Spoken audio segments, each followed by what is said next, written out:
Get a win right here. As simple as playing baseball. Stay focused, dialed in. Mr. Jake Beck. Hey, Beck fires it over to third, and the tag is there! Nate Goulding. The great Goulding. Daryl Jones. This is Aiden Leonard. Leonard sends one to right field. This is Luke Brzaka. He got him. This is Charlie Reeves. Gonna bring home Reeves safe! I'm Jack Unberhagen. 3-run shot by Lumberjack Unberhagen. This is Jaden Bessa. Coach A sending him. This is Logan Kenny. He sends a shot to the outfield. This is James Scott. Toledo, James Scott! Austin High Baseball Play-by-Play is brought to you by Plains Capital. Strong roots for a strong future. Financial products and services tailored to your needs. 8118 Dental Professionals. Dental care focused on whole body wellness. Sportsman's Barbershop. A friendly neighborhood barbershop located in Bryker Wood at 3702 Jefferson. Horizon Bank. Since 1905, Horizon has been proud to work with local businesses across Central Texas and beyond. Hitforth. At Hitforth, we're hardcore about data-driven player development. Nance Orthodontics. Seamless, state-of-the-art orthodontic treatment focused on you. Terrytown Pharmacy. Innovative care. Timeless service. By Tate Property. Exceptional homes. Exceptional service. Get the people going. Let's go! Everybody needs a little bit of Papa Scott and Willard of Oz. And he drops it! Run comes across! What just happened? That's what I'm talking about! Win! Once again, Josh Willard and James Scott. Good morning and welcome to chilly Garrison Park here in southwest Austin, Texas. My name is Merle Bershand, filling in along with the man himself, Mr. James Scott, as we get ready to start the Austin ISD Tournament baseball here at Garrison Park. James, good morning. Good morning. How are you doing today? I'm chilly. We're dialing stuff in on the fly and running and gunning as we go. Neither one of us could find the ballpark this morning. I haven't had enough coffee, but other than that, I'm doing great. It's been almost 40 years since I've been here, so it is a little bit different, but hey, it's a quaint old ballpark, and blessed to be here, blessed to have the opportunity to watch a little Maroon baseball. Today, I tell you how goofy it is. You sounded terrible just now because I'm so used to being on track 1 and track 2. I was trying to dial you down, and I was dialing you down instead. old habits are hard to break. That's right. Hey, on the mound for the Maroons today, we have Aiden Leonard. He's 1-0 so far this young season with a 0 ERA. He's got 5 innings pitched. This is his third game, his second start. And he's only given up 2 hits. We'll get to the Maroon lineup and the Connally lineup here shortly as we are getting set for the first pitch. So no matter where you are, in traffic, at work, at school even, get ready. It's time for Maroon baseball. So stepping in center fielder Alvaro Ruiz to lead it off. And as you can see, we're at kind of a goofy angle here, so we're going to do the best we can with it. And the first pitch is high and away, ball 1. We're underway from Garrison Park in South Austin. Game 1 of the 2024 Austin ISD Tournament. Down low, ball 2, 2-0 to Ruiz. One of the 6 we're going to be playing over the next 3 days. A lot of baseball. A lot of opportunity. 2-0 pitch. That's in the first strike, 2-1. Oh. 1-2. I guess Okay. it was 1 ball, 2 strikes. Yeah, how about that? I think we're going to have pitch. Up high, ball 2. We're going to have to hang in there, not to get overzealous with our calls here.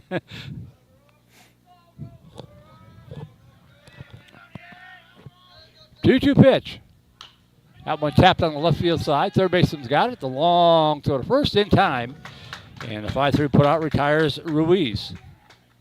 That'll bring up shortstop Bruni Sandrea. With one away. So we'll set the lineup in case you're keeping it home. That, as Merle said, was Ruiz, who's playing center. Batting second, playing shortstop is Sandria. Batting third and playing third is Ezripe. Diego Aripe, I think. Aripe, okay. Batting fourth and playing first is Scholes. First pitch down low, ball one. Batting fifth and pitching is Quebrada Ramirez. Batting sixth and playing second base is Polger. That's a check swing foul. Back to the screen. 1 ball, 1 strike. Batting seventh and playing left field is Rodriguez. Catching and batting eighth is Villacata. And batting ninth and playing right field, Galvan. 1 ball, 1 strike. And that pitch catches the inside corner for strike 2. For the Maroons, we've got Leonard and Contreras as the battery. 1-2 pitch. Misses outside, 2-2. Besa first, Charlie Reeves at second, Javi Godinez at short, Luke Pazanka at third. Beautiful curveball in there for called strike 3 for out number 2. Outfield left to right is Unberhagen, Martinez, and Shooter. And we'll get the lineup here when we get in between innings. This is Diego Aripe, third baseman stepping in.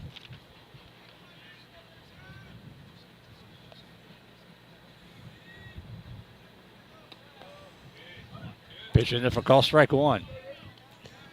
Aripe hitting .250 on the year, 4 games played. 2 for 8, runs scored. That ball slapped to the left side. Nice backhand stab. The long throw to first. There In you time. go. What a play. What a play, Javi Godinez. Nice job. So a 1-2-3 inning, nothing across for Connally. And we'll go to the bottom half of the first inning. I'm going to keep it here, James, because we're still scrambling to get all caught up. 100%. We'll go ahead and give the starting lineup here after. What a play by Javi Godinez, ranging far to his right, a sliding backhand and coming up and making a good throw over to first base to get the batter out. So here is the Maroon batting order. Batting first and playing shortstop, Javi Godinez. Batting second and playing first base, Jaden Besa. Batting third and playing third, Luke Pazanka. Batting fourth and playing left field, Jack Unberhagen. Catching and batting fifth, Osby Contreras. Batting sixth and playing right field, Henry Shooter. Batting seventh and pitching, Aiden Leonard. Batting eighth and playing second base, Charlie Reeves. And batting ninth and playing center field, Jason Martinez. All right. And James, if you don't mind, I'm going to take a picture of that so I can write it down myself here. Perfect. Thank you. We make it work. We do. I should have taken the easy route and just texted you what Coach A texted me. So That's all right. That's all right. We'll get through it. Say hello to Rosie Bega, our QA this morning, keeping an eye in the broadcast. And, of course, our technical director, Suna Vincott, for helping us get set up while we were scrambling to connect cables and figure out where to put the camera and all that kind of stuff. When you play so many games at one ballpark, you kind of get used to and get spoiled with the setup. And then you got to go on the road and wing it. That's true. Like I said, it's been probably 40 years since I've been here. Not much has changed. I did get the distance to the fences. It doesn't look this long, but according to the park manager, left and right field is 320. Center field is 383 to the top of the fence. So it looks a lot smaller than that. Yeah, it does. But I will trust the man as he knows the ins and outs of this park. So a smaller ballpark than Berger. That is true. Very true, all the way around. Mentioned the weather. It's about 45 degrees. This is what we get for bragging about how nice it was on Tuesday night. About 45 degrees, cloudy, 25, 30% chance of rain last time I checked, knock on wood. I left the umbrella at home, which does no good whatsoever. Don't worry, I have you covered. I brought 2. Okay. Who thinks of you? All right, leading us off is going to be Javi Godinez. Javi's hitting .294 on this young season, and this is the 7th game. On-base percentage of .368. It was really hot against Dripping Springs on Tuesday.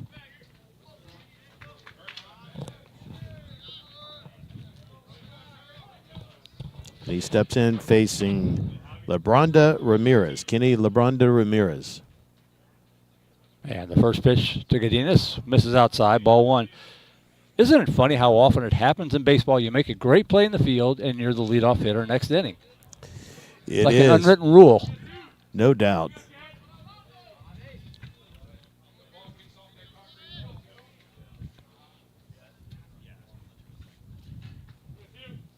Connally's 2-2 overall this year. Has yet to play a district game. Chopper left side, shortstop has it. Double clutch, let's throw it to first, and a nice Pilates stretch by the first baseman over there, Antonio and Antoine Scholes. That ball was in the dirt, but Scholes bails him out, and that'll be one away for Jaden Besa. Talking about a hot hitter, Jaden had a perfect game on Tuesday, 2 for 2 with a walk against some very tough pitching. He's hitting .222 overall, .364 on base percentage. Scored 1, driven in 1. And pitch up high, ball 1. Interesting that Labrada working from the stretch, even with nobody on base. You know, tournament time, you get a lot of different matchups on the mound. People just trying to get work. I wonder if he's a normal reliever for them. Right. Misses outside, one ball, or catches the outside corner, pardon me. 1 ball, 1 strike. We're going to have to wait. Yeah.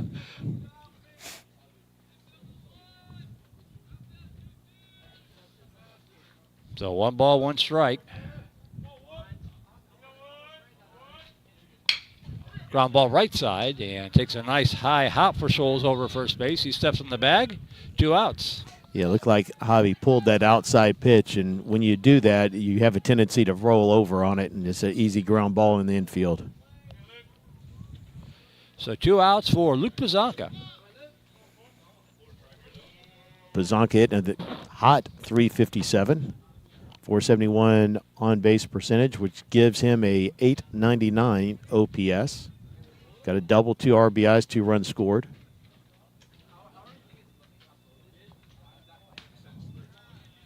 And then for call strike 1.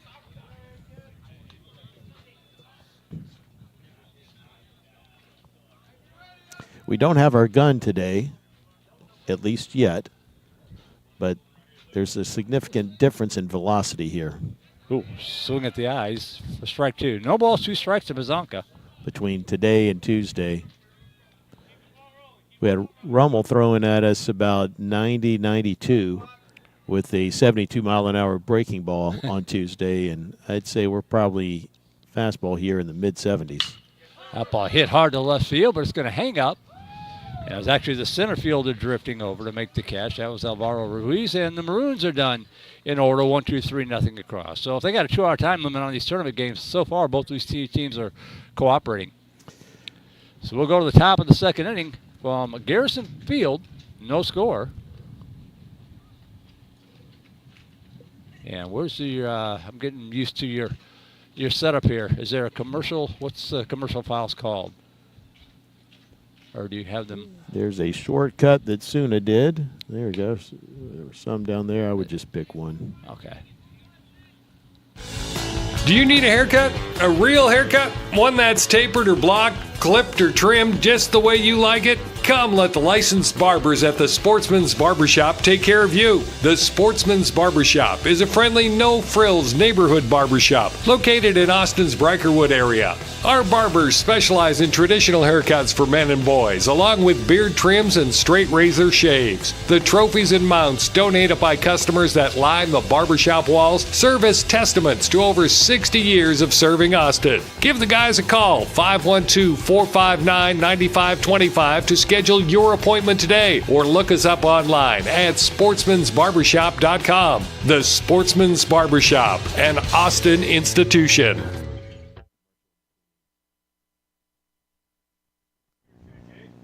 They're not messing around. We're back to it here. We go to the top half of the 2nd inning. No score. And Tone Scholes, the first baseman, cleanup hitter. And he swings on the first pitch. Low roller off the glove, and the bare hand pickup throw to first. Still in time. Excellent play, Luke Pazanka. He had to come in and get that ball very weakly hit. Showed great range there and made a good throw over at first base. So 1-5-3 on the putout if you're scoring at home, and if you are, you probably need to get a life. But well done by Pazanka for one away.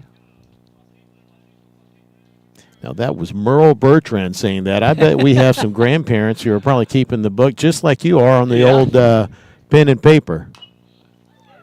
That one tapped back to the screen, strike one. Get the camera centered up here.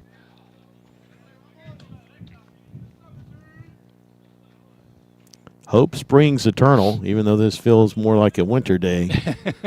I'd take the day off and score some Maroon baseball myself. Pitch outside to Kenny Labrada trying to help his own cause. 1 ball, 1 strike. Cougar pitcher.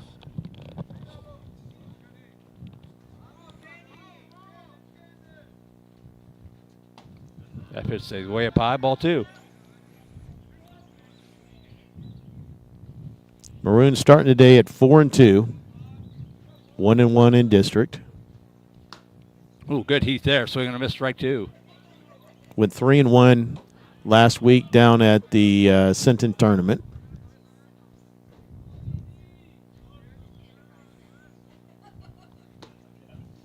And the pitch down low. Full count to Labrada.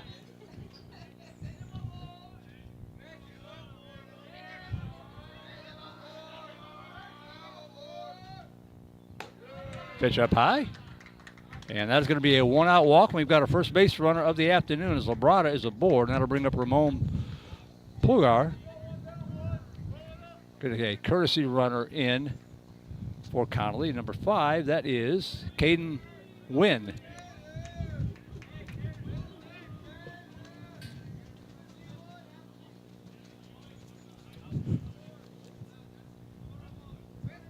K-G-U-Y-E-N. I didn't check that one. I'm guessing that's Wynn. I think that's safe. Pulgar's 0 for 8 so far this season. Has scored a run. And pitch down low, ball 1. Runner at first. Top of the second, 1 away.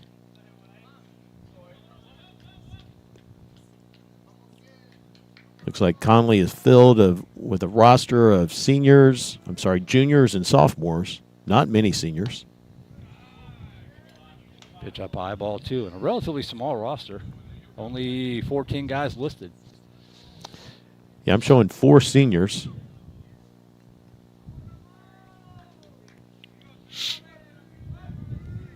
Two-0 pitch. Goes up the eyes and tags it. Man, off the glove. And that's going to allow Wynn to round second and hold up there. So, unfortunate error there for Austin High. Puts runners at first and second with nobody out for Jose Rodriguez. I think that ball carried a little bit farther than what he thought it would. If you're at home, from your viewpoint, the wind is blowing straight out to center. Right. And you can see Jason kind of drifted back. And sometimes when you drift back like that, if that wind is blowing, which it is, pretty good amount here, it's going to carry farther than what you're anticipating. And I think that's what happened there. That pitch in there called strike 1 to Rodriguez, their left fielder. So Gwynn at second, Pulgar at first with 1 away here.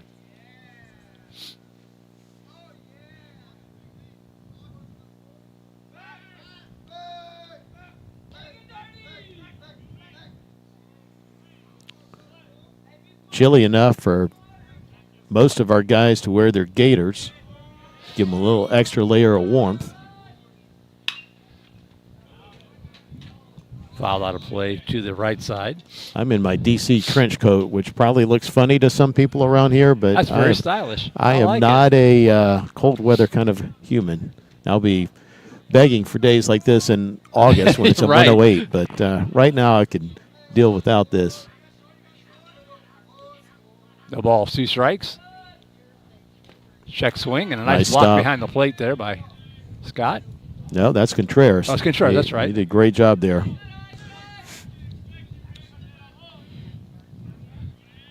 I'm in my vintage 40-year-old Cubs jacket. Harry Carey, indeed you are. Yeah, I think you're still alive when I got this thing. 1 ball and 2 strikes.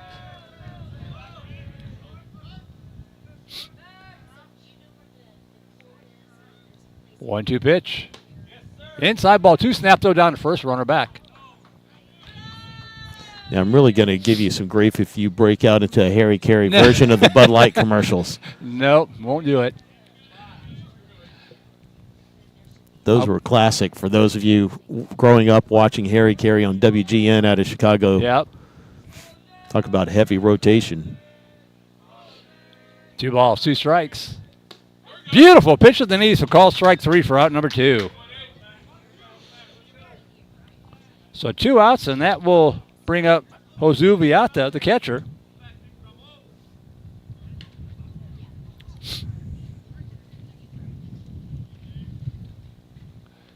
Yeah, my wife hates this coat, not because she's an Astros fan, but because it is so beat up. It's got a hole, it's got some stains, but it's vintage. Very warm. Vintage. It's well loved. Swing and a miss, strike 1, way behind that pitch.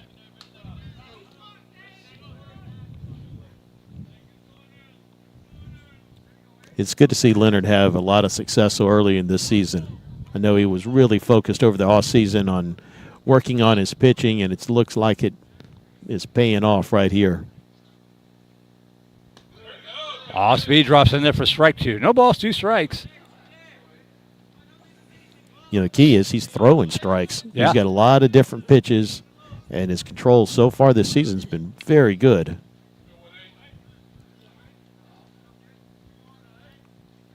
Oh, 2 pitch. Misses outside. Good waste pitch, though. 1 ball, 2 strikes.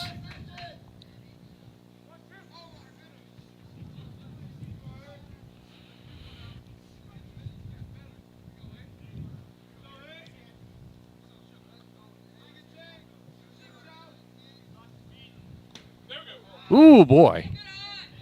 Missed inside, 2-2. A light crowd today, as expected. Right. 9:30 first pitch on Thursday morning. That just gives everybody more of an opportunity to watch us on YouTube. Ooh. That one looked good, too, and the count is full.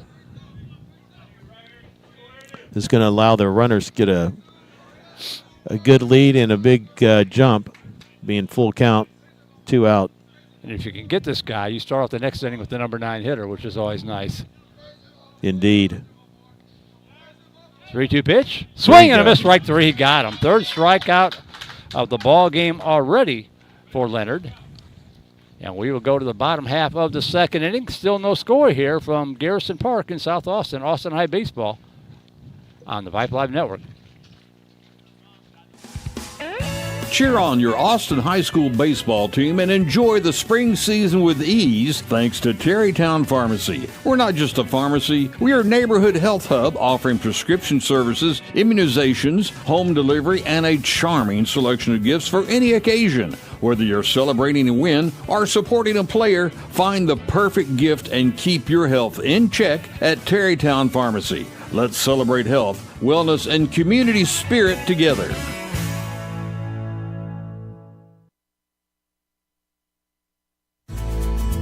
Real estate companies come and go in Central Texas about as fast as the wildflowers in spring. But when you're looking for a house, you're looking for a place to put down roots, a place to call home for years to come, which means you need a realtor with roots in the community, like Tate Property. Tate Property is a family-owned real estate brokerage located in Terrytown. We grew up here, we live here, and we work here, representing buyers and sellers of Austin's finest luxury homes, investment properties, and farm and ranch retreats. This is our passion. Give Tate Property a call at 512-474-8283. That's 512-474-TATE. Or look up online at tateproperty.com and let us know how we can help you today. Tate Property, exceptional homes, exceptional service.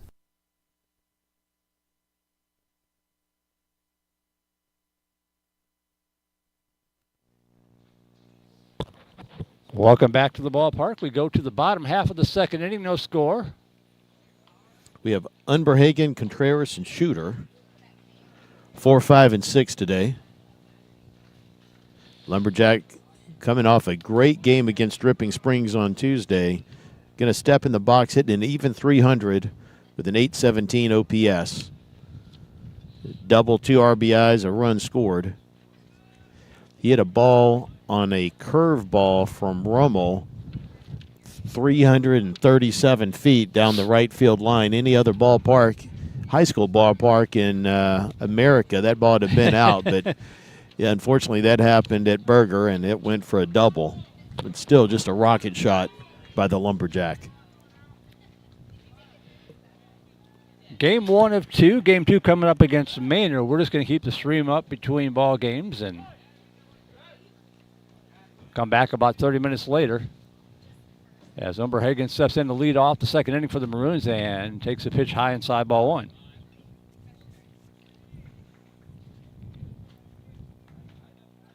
Yeah, I think the start of the second game depends a lot on when Manor gets here. Right. It is scheduled, at least the schedule I see, at 12:30. In the pace of this game, I'm not sure that we make the 2 hours. So there may be a decent amount of time in between games. We'll have to figure that out and be flexible. 1-0 pitch. Swing and a miss, strike 1. 1 ball, 1 strike to the Maroon. Well, playing left field today. Pretty versatile, right? He is. He'll play both corner outfield and first base.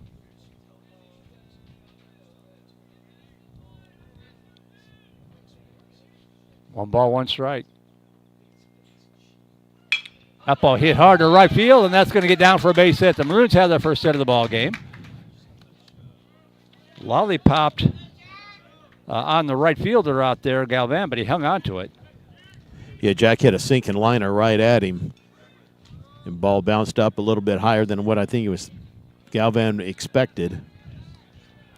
Let's see how Coach A plays this with Contreras up. Contreras hitting .250 on the season, 1 for 4. This is his third game played. 750 OPS. Osby or Osby? That Osby. ball hit line shot on There the you left go. field for a base hit. Umberhagen going to round second, head for third. They're going to come in and not in time. So throw down to second. Nope, no throws. Fake the throw to try to see if Umberhagen might be napping, but he wasn't. So it's going to be a double for Contreras, and the Maroons have something cooking here. Runners at second and third with nobody out. Yeah, it's heads up base running on Osby. When the throw came into third, he ended up taking that extra bag.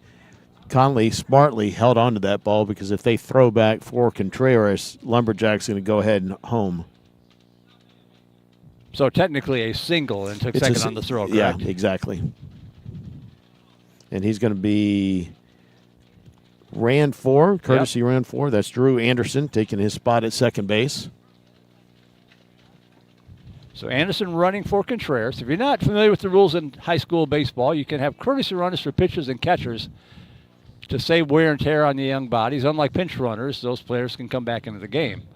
Throw to second, and Anderson dives back. It's a nice rule. I mean, these guys Speeds are out up there the game playing a too. lot. Yeah, speeds up the game too, especially for the catchers when it takes them so long to get geared up. Right. So Umberhagen at third, Anderson at second. That one tapped on the third base side, but foul. Strike 1 to Henry Shooter.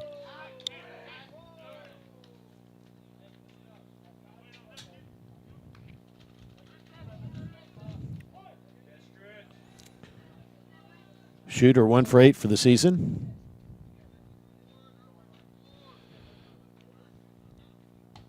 And the pitch up high, 1 ball, 1 strike.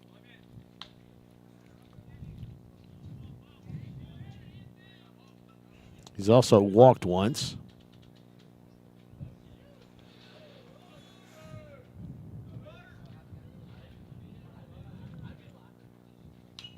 Good cut there, fouls it back to the screen.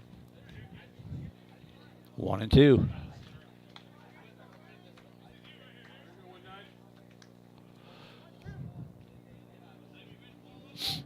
First baseman playing in. He's about the only one. Oh, swing and a miss, strike three. First base is open. The ball gets away. The throw to the plate is not going to be in time. And the Maroons break on top 1-0. Now the ball gets loose on the infield. That's going to allow the second one to score. So a drop third strike. Shooter makes it down to first. On the pass ball, both Umberhagen and Contreras score, and it's 2-0 Austin High.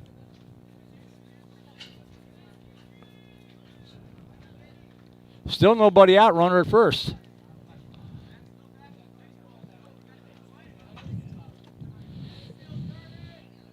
That's good heads-up base running by Drew Anderson. Courtesy runner to come on in. Right. You know, yesterday the team, after Tuesday's performance and some of the base running mistakes that we made, they spent a lot of time yesterday working on base running. So far, it's paid off. Both Contreras and Drew there. And that one ripped foul on the first base side for Leonard. Just looking for a first name. Oh, that's Aiden. Aiden Leonard.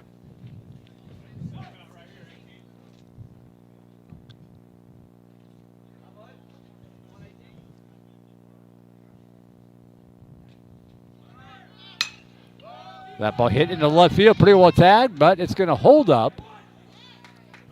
And the left fielder, Rodriguez, drifting back and makes the catch for the first out of the inning. So one away now for Rivas. Reeves. Charlie Reeves. Mr. Personality. He's 2 for 4 on this season. This is his 4th game played. 2 singles, 2 RBIs, 2 runs scored, and 1 walk. Little conference at the mound. You realize that by the end of this weekend, I'm going to be more familiar with your guys than I am my own Bandicoot Vipers, right? That's good. You're always welcome. The godfather of Vipe Live, Merle Bertrand here. We've been blessed to have him fill in for the Willard of Oz.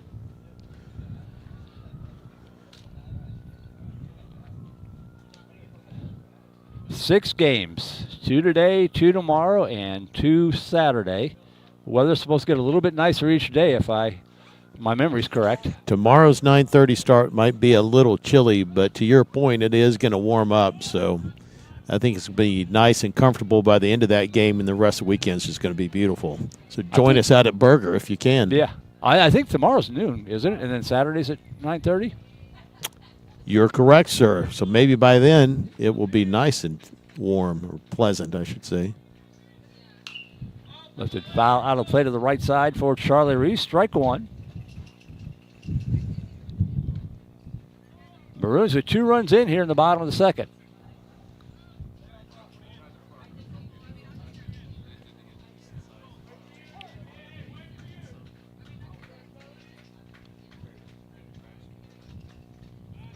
Toss over the first runner back.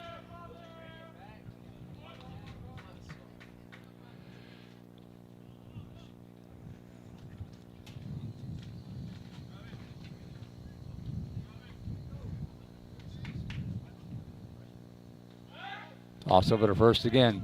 Baseball all day long here throughout the day on Vipe Live. McNeil's got a doubleheader in the Round Rock ISD Legends Classic. And Cedar Park springs into action down in Corpus Christi.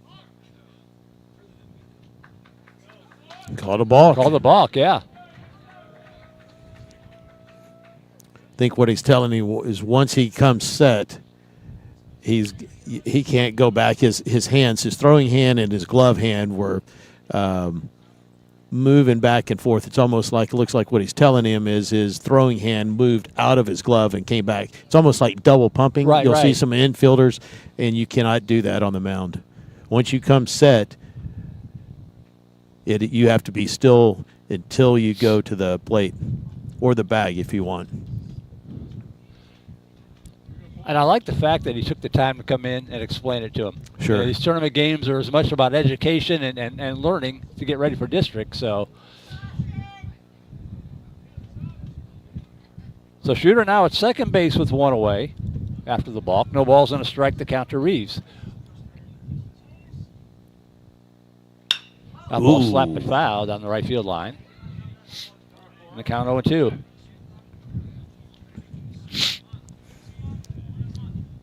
That'd been a great one if it was a little bit more to the left. Right. Shooter would have scored easy. Charlie Reeves, senior, came up through the Western Hills Little League system. Bless you. Oh, 2 pitch, thank you. And Oh, he just take one. Now, that gets the rest of the team off the snide for hit by pitch. We have Sarge, who has 5. Nobody else had any until then. Good job, Charlie Reeves, getting on base for Jason Martinez. Martinez playing center field in this ball game. Comes in here with runners at first and second, just 1 out. Maroons trying to build on an early 2-0 lead here in the bottom of the second. Yeah, he's 0 for 5 so far this season, but he has driven in a run. Limited action from an at-bat or plate appearance. However, he has played in now this 6th game. Getting a lot of courtesy running time. Shows bunt, pulls it back, pitch in there called. Nope, called it a ball.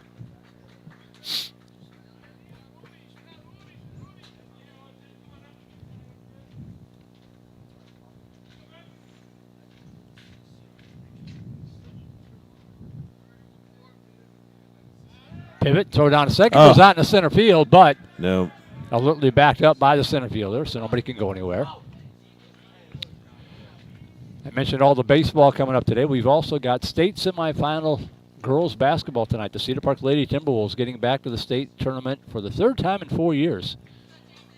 Boy, that's a feat.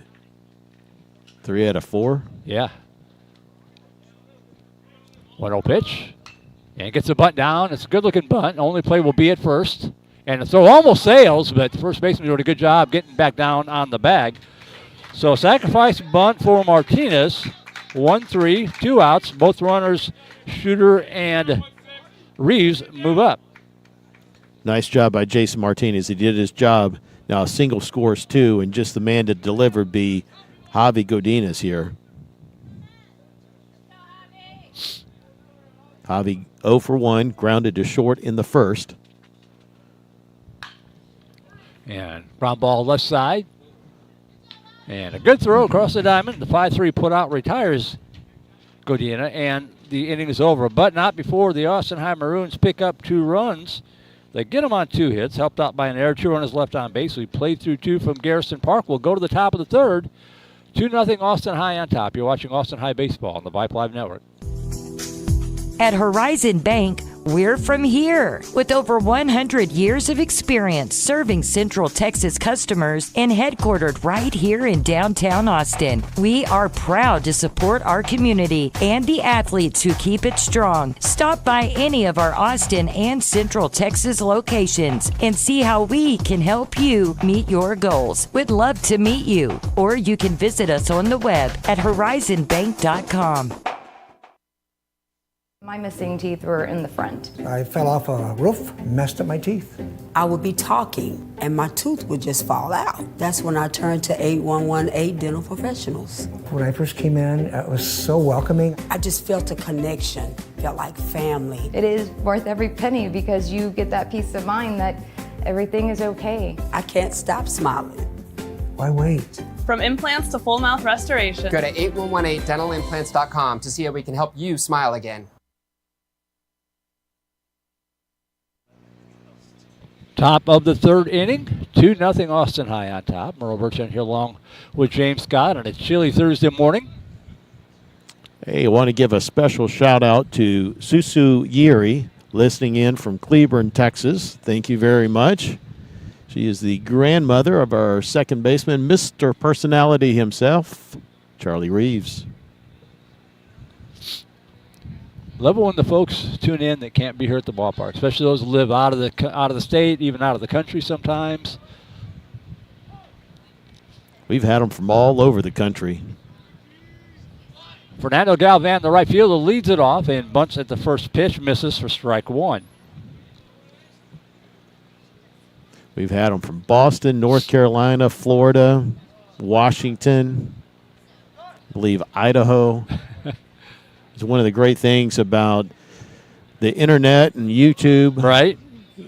Back in the day, this would be local TV, right? But Technology has changed.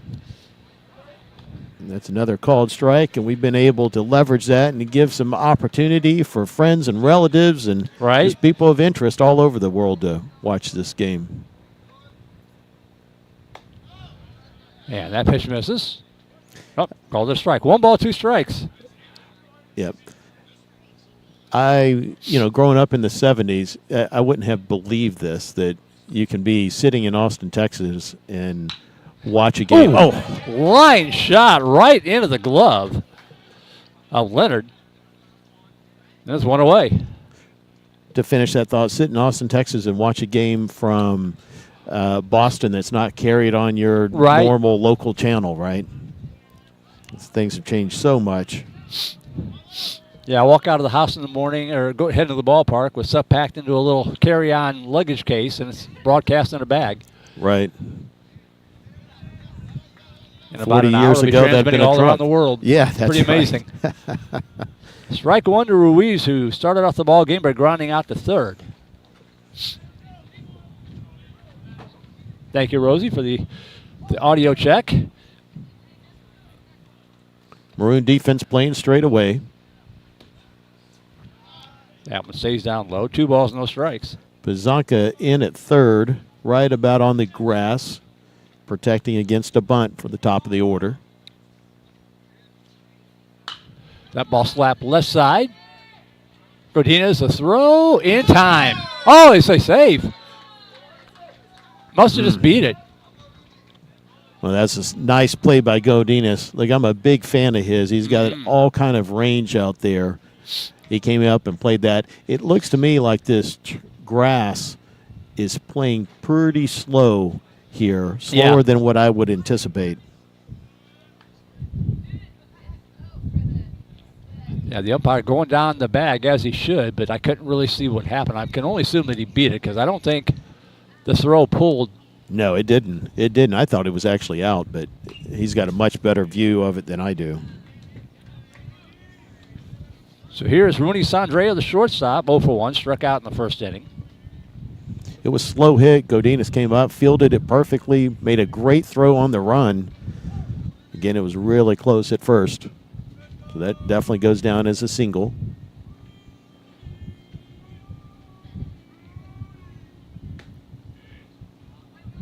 Oh. That's a ball. So 1-1 the count. Yeah, don't forget Ruiz is a leadoff hitter, so you got to figure he's got pretty good speed. Yeah. 1 ball, 1 strike. Up high, ball 2. Be interesting to see if Connally tests Contreras behind the plate. I think with Leonard on the mound, Contreras got a really good arm. Probably not the wisest call. That one tapped out the foul ball. I waited for the umpire to make sure. The count 2-2 to Sandrea.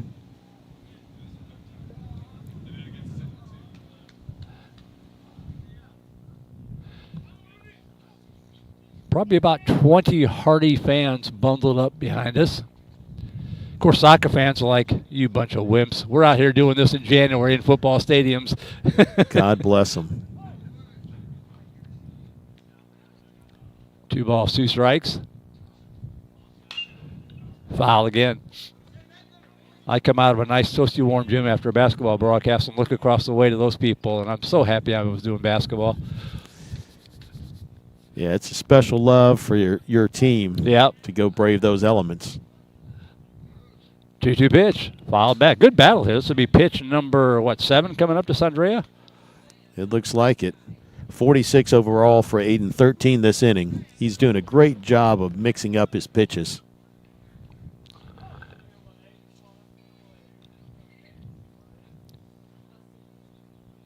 Two balls, 2 strikes, and toss over to first. Runner not really going anywhere. Yeah, because Leonard is a left-hander. Yeah. They usually have a pretty good pickoff move to first. Ruiz staying pretty close to the bag. His first step there was back towards first base, too, so I would really doubt that he's running here. Right. sometimes the coaches will say go on first movement. It's a flip of the coin whether the lefty's coming over the bag or not, but that might be your best play.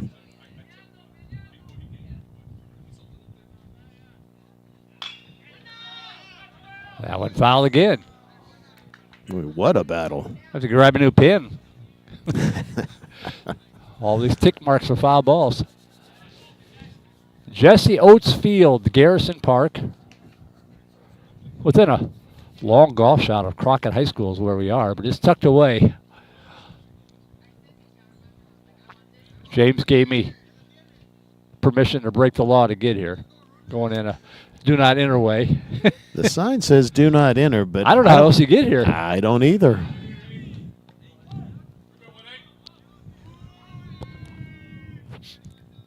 Two-two pitch. Chopper left side and not in left field for a base hit. So a good battle. Sandrea wins the battle. Runners at first and second with one away for Diego Aripe. Just a bouncing ground ball in between third and short. Pretty high hop, well over Pazanka's head.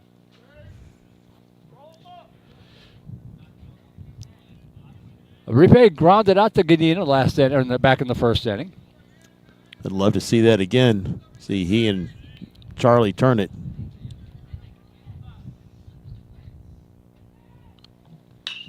That ball grounded into left field again.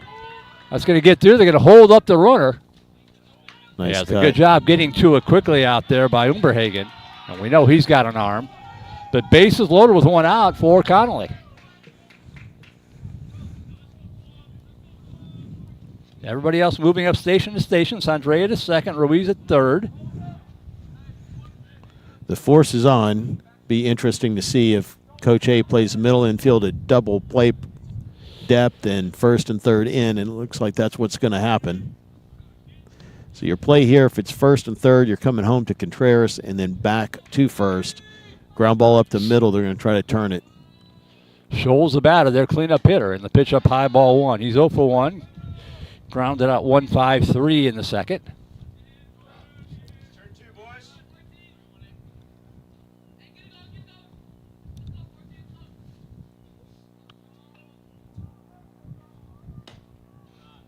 Pitch a little high, ball 2.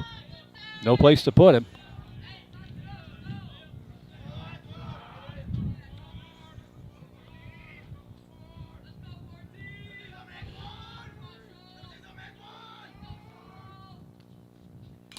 Check swing foul, and the count 2-1.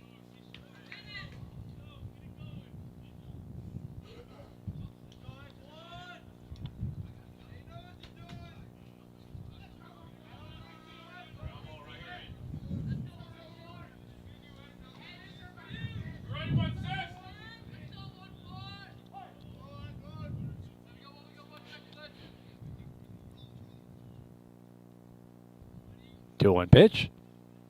Swing and a miss. Pulled the string on that one. 2-2. Beautiful placement of that curve. Just at the right time, too, to keep him off balance.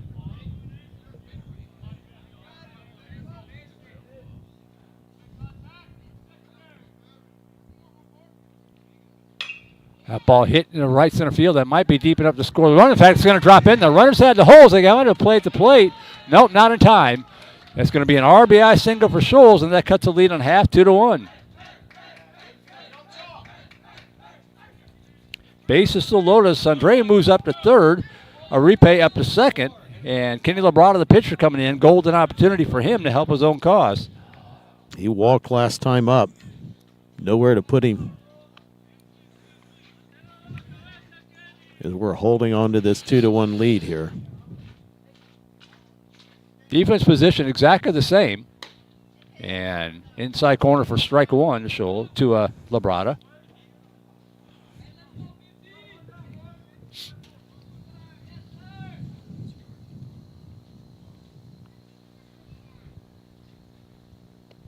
Swing and a miss way behind that one. He's behind in the count 0-2.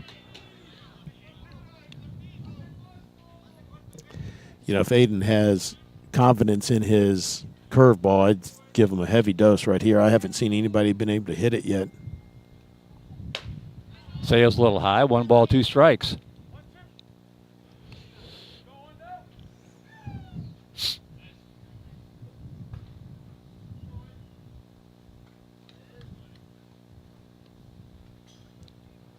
One ball, 2 strikes. Check the swing. Nice stop by Contreras.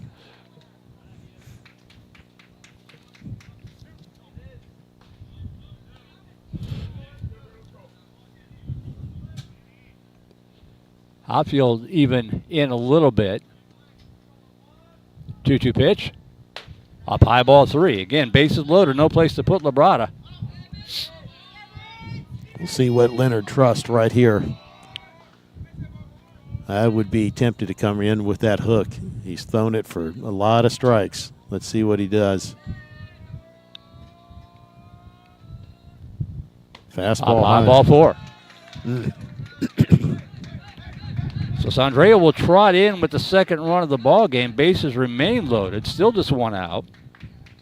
He's up to 61 pitches, 28 this inning. This is where the weather actually helps us. It's not humid. It's cooler. That certainly beats hot and humid from his perspective.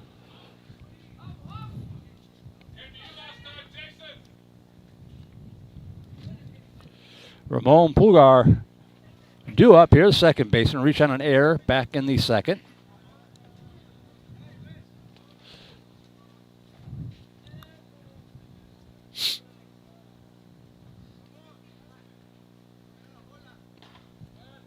Yeah, looks like we're going to have a change here. No, he's bringing the outfield in. Yeah.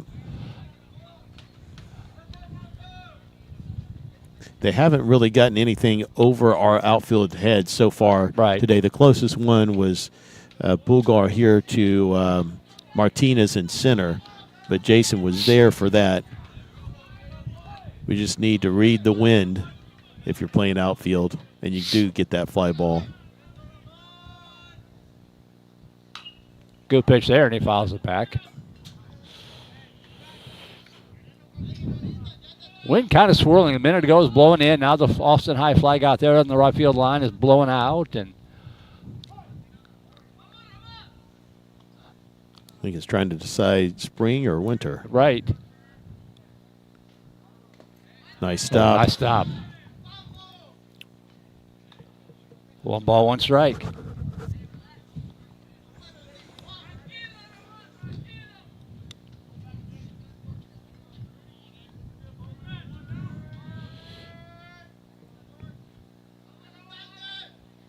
One pitch.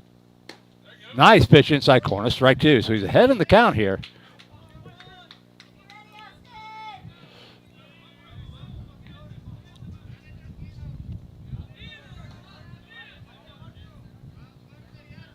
One and 2. Lefty with the 1-2 pitch. Up high, ball 2.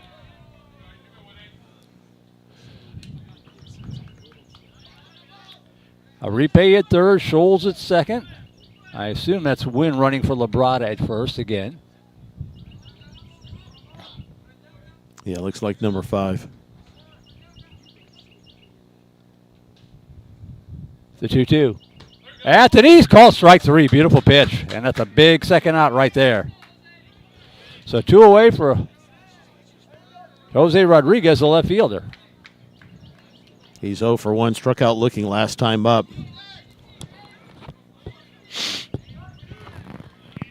Leonard's faced 7 batters this inning. So infield back in normal position. Sacrifice fly off the table with 2 away. And good thing because he flies it into right center field and drifting back. And actually a nice job taking control out there. We talked about it the other night. Shooter, the right fielder, they've got priority. He called off the second baseman because he's coming in and he makes the catch to retire the side. But in the inning for Pflugerville, Connally, they do get the 2 tying runs. They get it on 1, 2, 3, 4 hits and leave the bases loaded. We'll go to the bottom half of the 3rd inning. Brand new ball game here. Austin High Baseball on the Vibe Live Network. My missing teeth were in the front. I fell off a roof, messed up my teeth. I would be talking and my tooth would just fall out. That's when I turned to 8118 Dental Professionals. When I first came in, it was so welcoming. I just felt a connection, felt like family. It is worth every penny because you get that peace of mind that everything is okay. I can't stop smiling. Why wait? From implants to full mouth restoration. Go to 8118dentalimplants.com to see how we can help you smile again.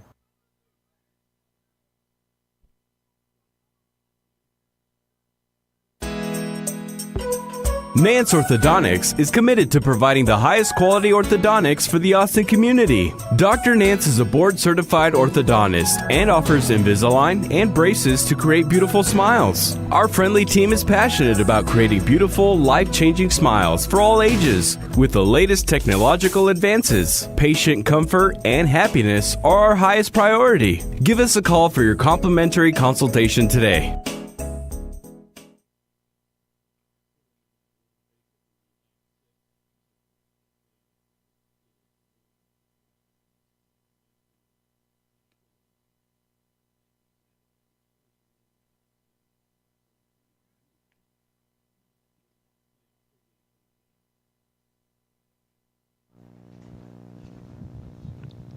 Welcome back. We go to the bottom half of the third inning. Brand new ball game.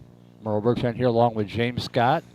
And you, wherever you are, hopefully we're making your workday a little bit better. Put the earbuds in and look like you're really working hard while you're listening to us, right, James? Absolutely. Be able to toggle. Toggle so the boss doesn't know, or the teacher, or whatever. Right.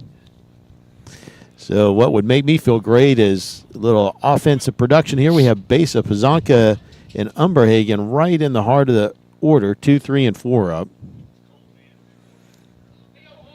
Now, when I was a kid, Wrigley Field didn't have lights yet. So the first home baseball game of the season, the teacher would always come up with this mysterious assignment that we could do while listening to the first Cubs game of the season. That's a good teacher. That's a good teacher. Yeah. Ground ball right side, and it rolls foul for Besa. Grounded out to the first baseman unassisted, back in the first.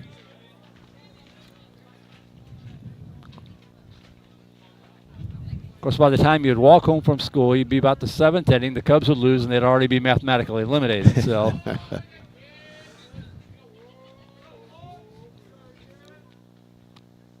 up high, ball 1. That was so long ago the Astros were in the National League. That's how long ago that was. Those were the good old days. 1 ball, 1 strike to Besa.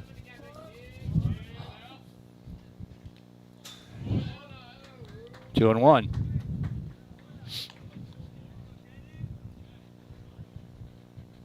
I remember when the Astros moved to the American League, a lot of Astros fans were upset. You know, they'd have to compete with the Yankees, and it's going to be really hard for them to ever get to the World Series. And it worked out pretty well for them. Yeah.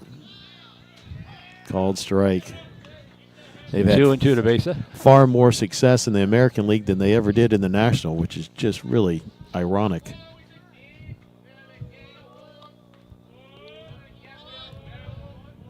Two balls, 2 strikes. That ball ripped down the first base line and smothered by the first baseman. He'll toss over to the pitcher covered. That was a great play by Scholes. Scholes to Labrada with the 3-1 put out, but that ball had double written all over it. Yeah, it did. And, you know, Besa has been, you know, he got off to sort of a slow start. He had a great game the other day against Dripping Springs. Really would love to see that gone his way, but it didn't. If it gets back past Scholes there at first, Besa's on second. So here's Luke Pazanka with 1 out and the base is empty. Pazanka flew out to first. Flew out to center in the first, I should say. And fouls that one up against the screen. Strike 1.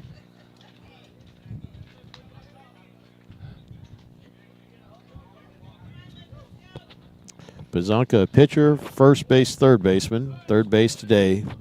And he can catch in a pinch. Try not to have him catch because he's one of your best pitchers. Pitch down low, ball 1. 1 ball, 1 strike.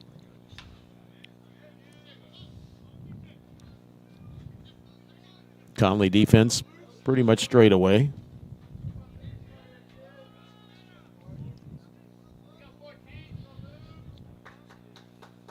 One pitch.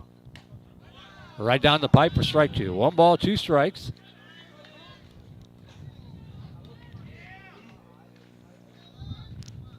Labrada only at 32 pitches. He's been very efficient.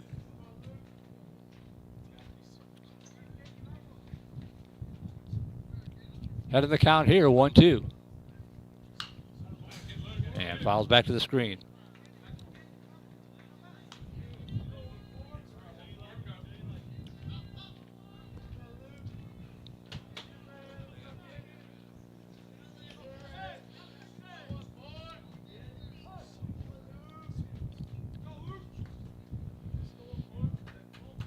One ball, 2 strikes.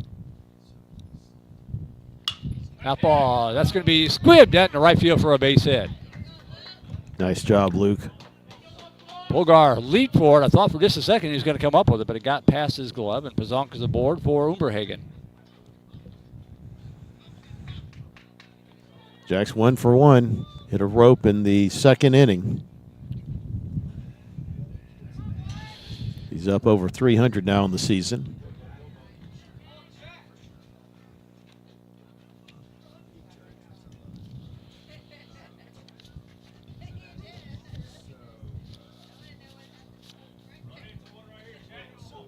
So 1 out, 1 aboard.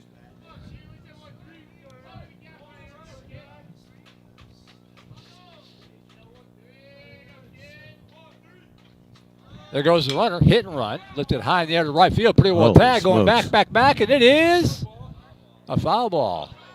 That was smoked in about 30 feet over the right field fence, Yep. but unfortunately is also about 30 feet foul. So a long, loud foul for Umberhagen. Anytime you can read the outfielder's number because he's got it back completely to you, you know the ball was hit pretty hard. Yes, indeed.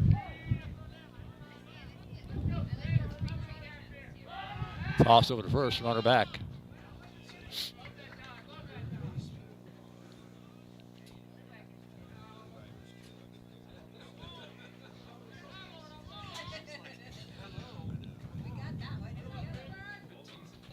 Pazonka, the runner at first base. There he goes again, hit and run. And that prevented the double play. Speared by the second baseman, the toss over to first. So it's essentially a sacrifice. 4-3 fielder's choice officially. 1 out, moves Pazonka up to second base for Contreras. 2 outs, pardon me, 2 outs. Osby hit a line drive, first time up over third baseman's head.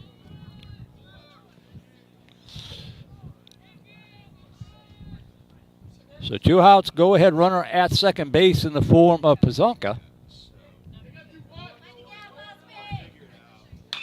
That ball ripped down the line into the corner, and it is a foul ball. We can't really see down there, so we had to watch the umpire. Yeah, just way out in front of it. I believe that was an off-speed. We just got to wait on it. Again, this pitching isn't as fast as what we are normally seeing in our district games. So strike 1 to Contreras behind the plate today, in this first game at least.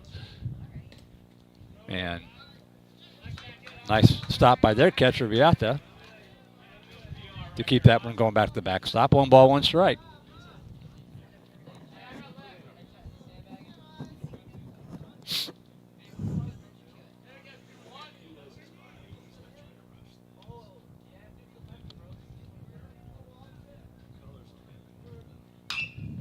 Foul out of play to the right. So 1 ball, 2 strikes.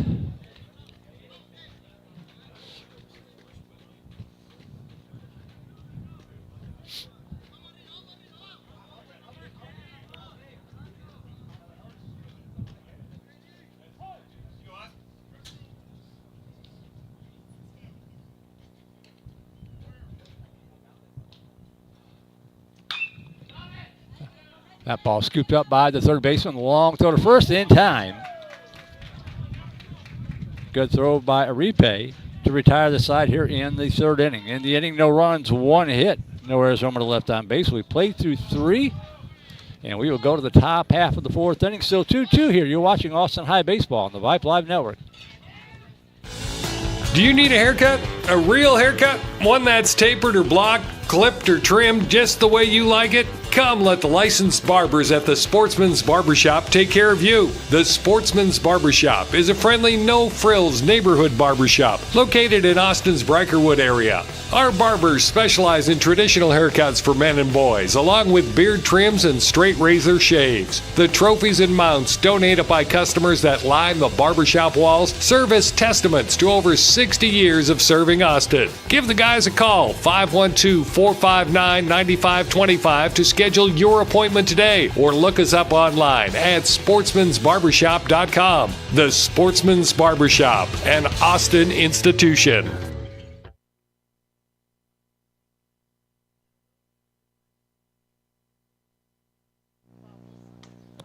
Top of the 4th inning. We're just over an hour into this time 2-hour contest.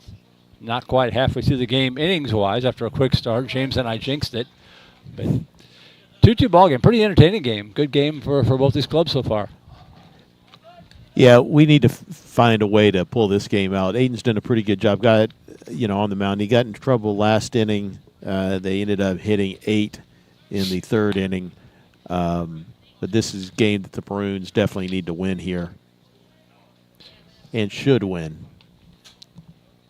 Yeah, they got the 2 runs on 4 hits, and they got them after getting the leadoff hitter out.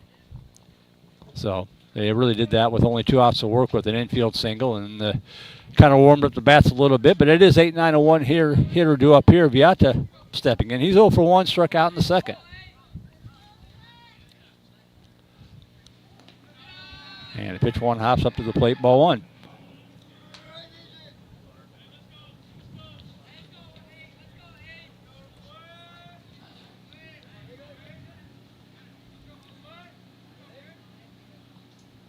One 0 pitch.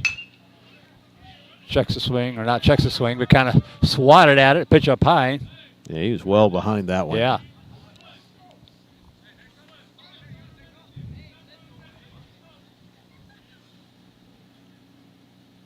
I hope they're nice and cozy and warm up there in the press box. They swear that it's smaller than Burger press box. And then for strike 2. 1 ball, 2 strikes. We'll have to trust them. It's an enormous structure. Yes. But I don't know what else is up there. 1 ball, 2 strikes. Got him. Strike 3. Ball gets away. Got to throw down to first.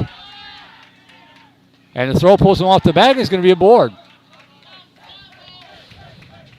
So Connally gets a base runner. And Fernando Galvan will step in. And coming into courtesy run will be Juan Rojas for the catcher.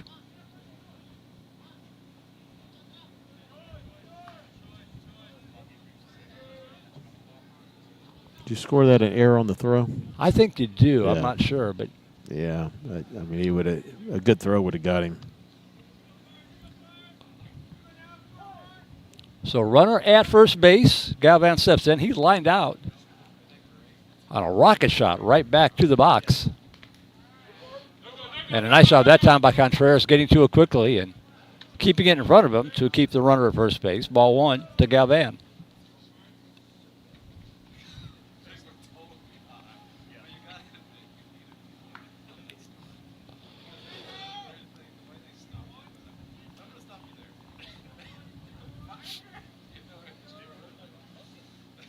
Swing and a miss behind that one. 1 ball, 1 strike.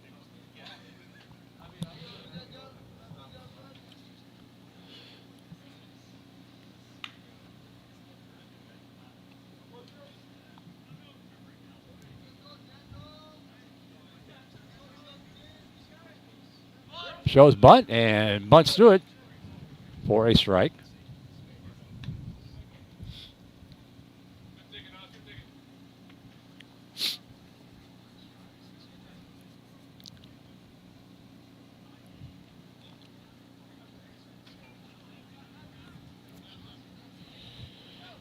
1 ball, 2 strikes. Scoreboard says 3-0. I know that's not right.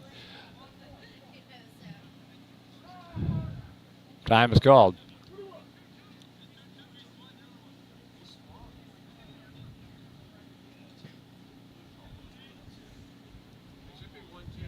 Should be 1-2.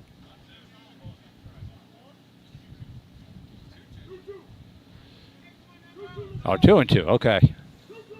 Missed one in there somewhere. So 2 balls, 2 strikes. Leonard looking in from the left side. And poked. And nice diving play there by Godinez. Throw back over to first. Not quite in time. As Rojas almost got himself doubled off, but Godinez, man, he's solid at shortstop. A lot of range, quick feet, good arm. Could be a really plus to this defense. So 1 out, back to the top of the order, and Ruiz to go. Runner still at first base. Pitch up high, snap throw down to first, runner back.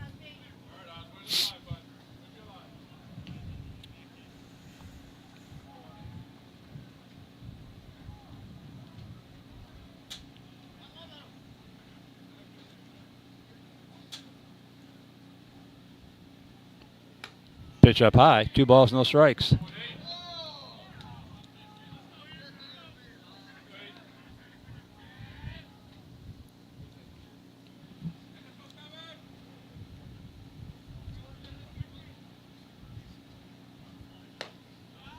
Down low, ball 3.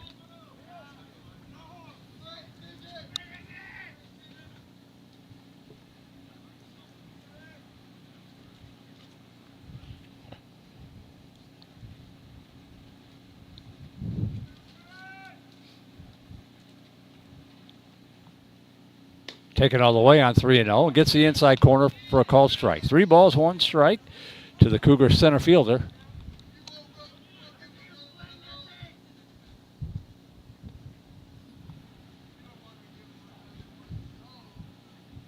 The 3-1 pitch, and that plunks him on the backside. If you're going to get hit by a pitch, that's where you want to get hit by a pitch. Very true. I got hit one time right on the bone. I was hitting left-handed. Yeah, I was a switch hitter normally. I was hitting left-handed for some reason against a lefty pitcher who was a very soft thrower. Yeah. Standing in there, and he hit me right on the hip bone. Oh. A 1/4 inch any direction, it would not have been bad. Right. I was laying there on the ground trying to catch my breath, and my coach comes out and is like, "What on earth is wrong with you? This guy's not throwing hard." I'm like, "Coach, he hit me right on the bone." I got no sympathy for that at all. Razzing from teammates and everything. Well, we got a first pitching change of the afternoon as Leonard gives way to Fletcher Wilson. Fletcher Wilson coming in. He started one of the games down in Sinton. He pitched a perfect 3 innings, faced the minimum. So this is his second game from the mound. He's 1-0. He struck out 2.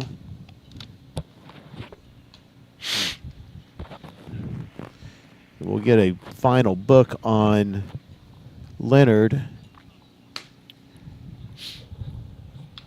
who is responsible for both base runners. So we'll have to get a final book on Leonard after this inning. Wilson, a junior, very talented, throws strikes, works quick. Big curve, as you just saw. Right. They go from a lefty to a righty, so a different look for the Cougars batting orders. They get their second and third looks through the lineup here. It'll be Rooney Sandrea due up. He is 1 for 2 with a single and a run scored. He had that great battle back last inning that went about 9 pitches before he got a award.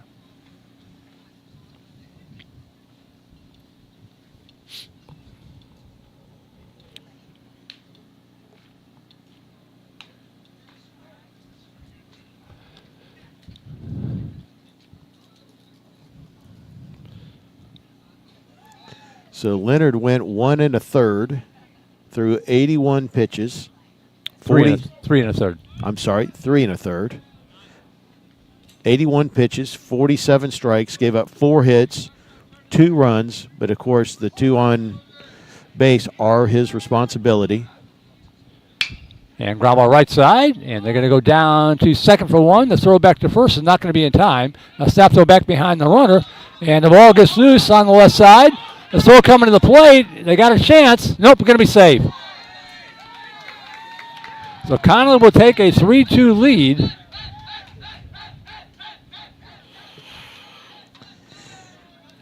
It was 1-6 to retire Ruiz for the second out of the inning. On the play, Beato went over, or actually Rojas went over to third, and then they tried to throw behind him. The ball got loose, and he's going to come in on the air.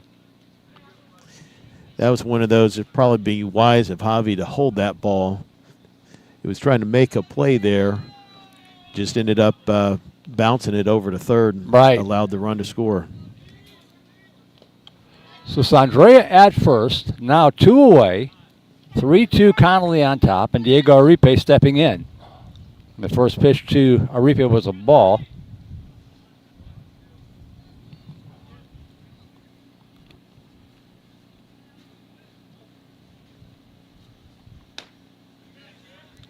Misses inside, 2 balls, no strikes.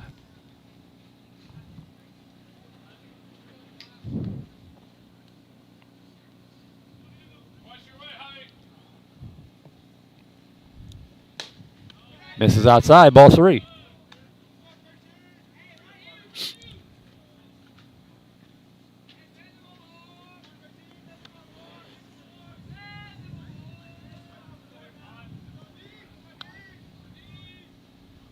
Swinging on 3-0 when he fouls it back to the screen. 3 balls and a strike. That does close the book on Leonard. So officially 3 1/3, 4 hits, 3 runs, 2 earned, 2 walks, 5 strikeouts.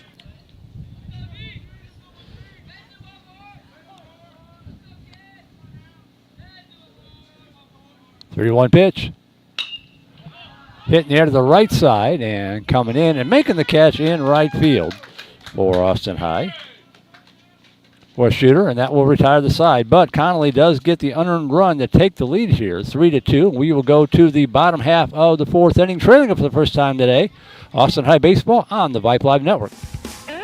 Cheer on your Austin High School baseball team and enjoy the spring season with ease thanks to Terrytown Pharmacy. We're not just a pharmacy, we are a neighborhood health hub offering prescription services, immunizations, home delivery, and a charming selection of gifts for any occasion. Whether you're celebrating a win or supporting a player, find the perfect gift and keep your health in check at Terrytown Pharmacy. Let's celebrate health, wellness, and community spirit together.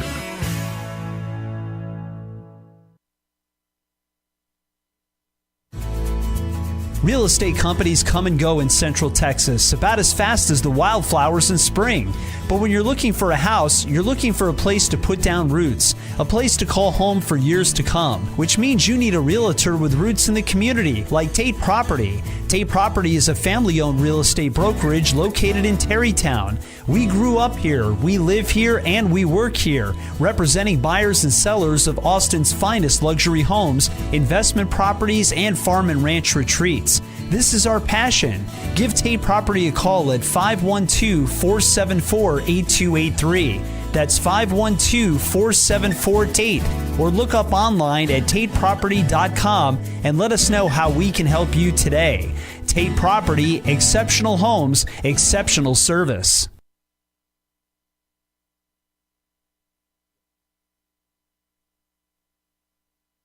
This is Jake Beck, and you're watching Austin High Baseball on Vipe Live Network.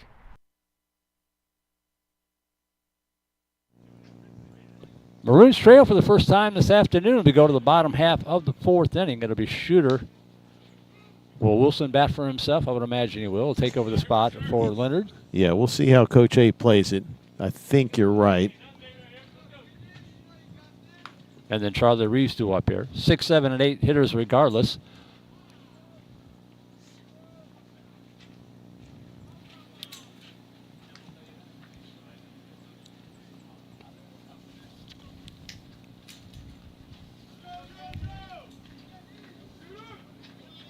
Austin High with 2 in the second.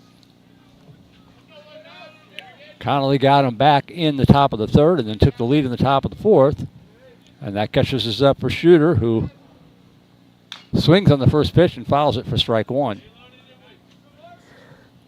Reached on a pass ball, third strike, left stranded at third base back in the second.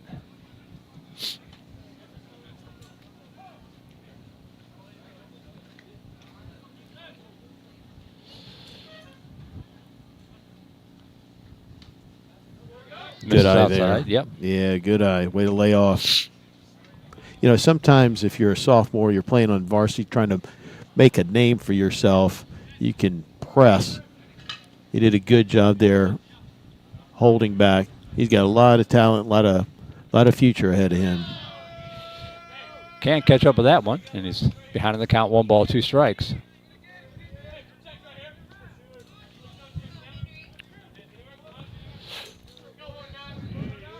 It can be a bit overwhelming. You're 15, maybe 16 years old, playing with 17, 18, maybe some 19-year-old guys.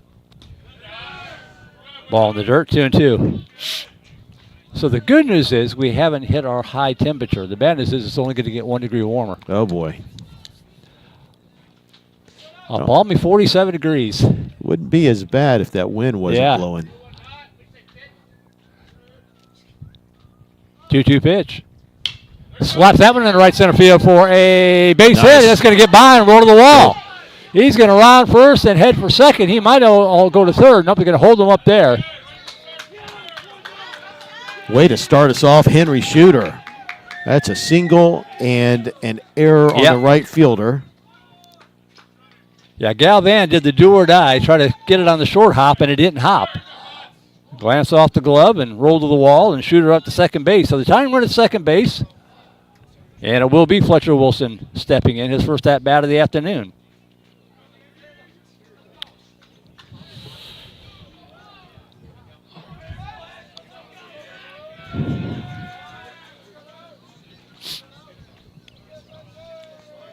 Wilson's hitting .333 on the young season, 1 for 3.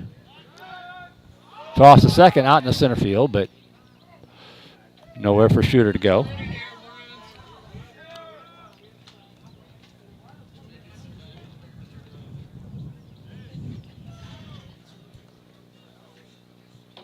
Game like this where we're a little behind, we need to start running the bases a little more aggressively. It doesn't look like Connally handles the pressure of base running well. And that pitch misses outside, 1 ball, no strikes. Well, especially since it's a timed game, you're probably only going to go 6 innings. You're not going to get your full 7. Yeah, it's an hour 45. I heard the umpire. 1:45. Yeah. Okay. Yeah, it's not 2. You might only get 5 in that case. Yeah, so if we started on time at 9:30, which I think we did, 11:15. Yeah. Might be it. 1-0 pitch. Ground ball left side, and looking the runner back, throw to first in time. The throw back not going to come back to third. Nice job of base running there by Shooter. Just went far enough so they weren't going to throw and pick him off at second, but close enough to third base to get advance on the throw over to first. Yeah, he ran that really well. If anything, I thought he was a little too aggressive there, but third baseman decided to throw it to first, so it worked out really well. Brings up Charlie Reeves. He got hit by the pitch in the second inning. So tying run at third base with 1 away. And that one's nubbed in front of the plate, and it's going to roll. Oh, it's safe. That's a fair ball. Absolutely. That's a swing and bunt right there. I mean, that thing died on the chalk line like a putt coming up about 3 inches short.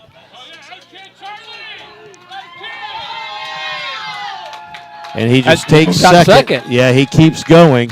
And Connally decides not to throw back, and wisely so, because that would have sent Shooter home. So now, Shooter still at third, Reeves standing at second with 1 away for Jason Martinez. How do you score that? I've always wondered that.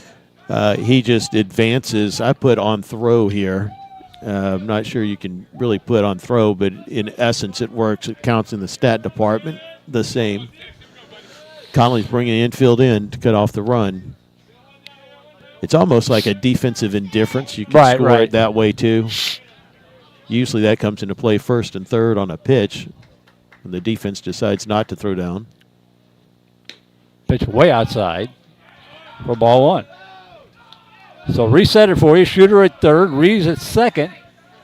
After one of the shortest swinging singles you'll ever see. And Jason Martinez in the batter's box, who sacrificed last time. And infield knocked down by the second baseman. They're going to try to come home. The throw, it is not in time, and the Maroons have tied it up. And nobody covering second base, so Martinez goes down to second.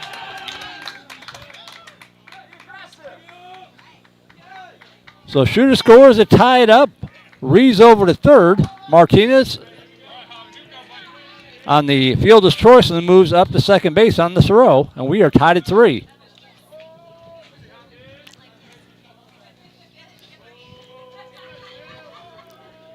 Javi's grounded out to short and to third. Listen, this one to left field. This is going to give the Maroons a lead, more than likely. Made the catch for out number 2, tagging at third, coming in. The throw is cut off. Throw down to third, and they're going to get him at third. The run counts, though. Yes, it does. So Reeves tagged at third and comes in with the 4th run of the ball game to put the Maroons on top. As Godina, a sacrifice fly RBI for the second out of the inning, and then Martinez thrown out 8-5, trying to advance for the third out of the inning. That was an eventful inning. But the biggest event was the Maroons take the lead 4-3, and we will go to the top half of the 5th inning. Austin High Baseball here on the Vipe Live Network. Do you need a haircut? A real haircut? One that's tapered or blocked, clipped or trimmed just the way you like it? Come let the licensed barbers at the Sportsman's Barbershop take care of you. The Sportsman's Barbershop is a friendly, no-frills neighborhood barbershop located in Austin's Brikerwood area. Our barbers specialize in traditional haircuts for men and boys, along with beard trims and straight razor shaves. The trophies and mounts donated by customers that line the barbershop walls serve as testaments to over 60 years of serving Austin. Give the guys a call, 512-459-9525 to schedule your appointment today, or look us up online at sportsmansbarbershop.com. The Sportsman's Barbershop, an Austin institution.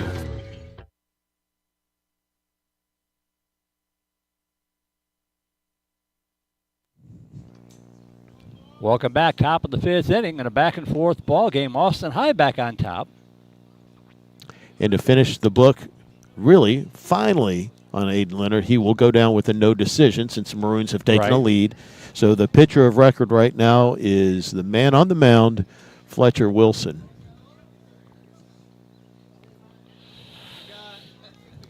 And he'll be facing the 4, 5, and 6 hitters here. Antion Scholes due up. He is 1 for 2 with an RBI single. That was a wacky half inning a moment ago. The script to the right side, and it's going to get through for a leadoff single. So Scholes is 2 for 3.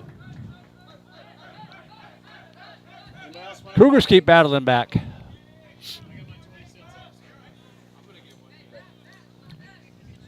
And this will bring up Kenny Labrada.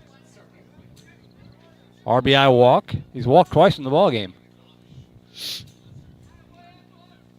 See if Fletcher can't break that. He throws strikes.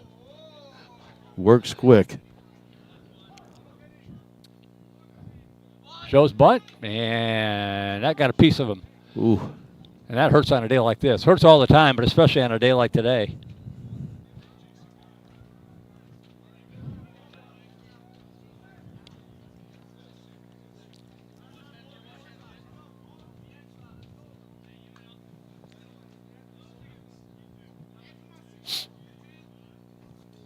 No balls and a strike to Labrada.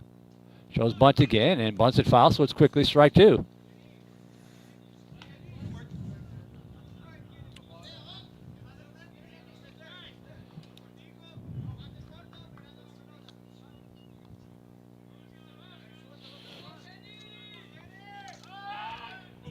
Toss over to first, runner back. Shooter Martinez, Umberhagen, the outfield left to right. Pazonka, Gadina. That pitch in there for called strike 3. That's and a big Labrada is out on pitch. strikes. Big pitch. See if we can't turn it here. Pitcher's best friend. About a little 4-6-3 double play. Yeah. As Ramon Pulgar steps in.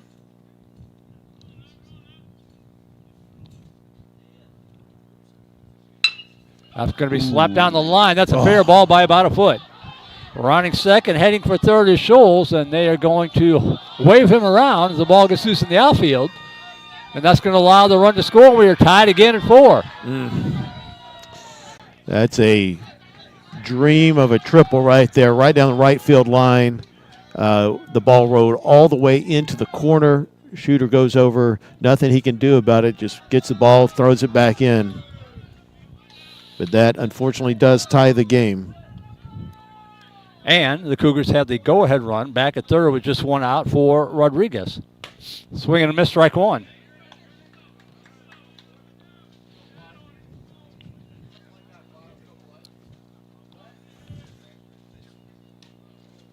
Miss outside. 1 ball, 1 strike. Infield is in.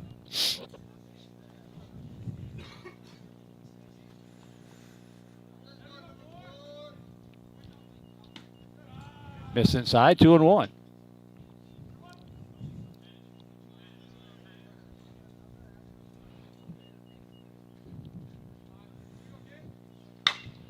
That's a line shot in the center field. That's going to put Connally back on top. So Rodriguez drills it to center field to score Pulgar and make it 5-4 Connally. And with 1 out and a runner first base, that'll bring up Viata. You know, as a coach, especially with younger players out there, we have a new center fielder out there, James Scott Jr. Oh, sure enough.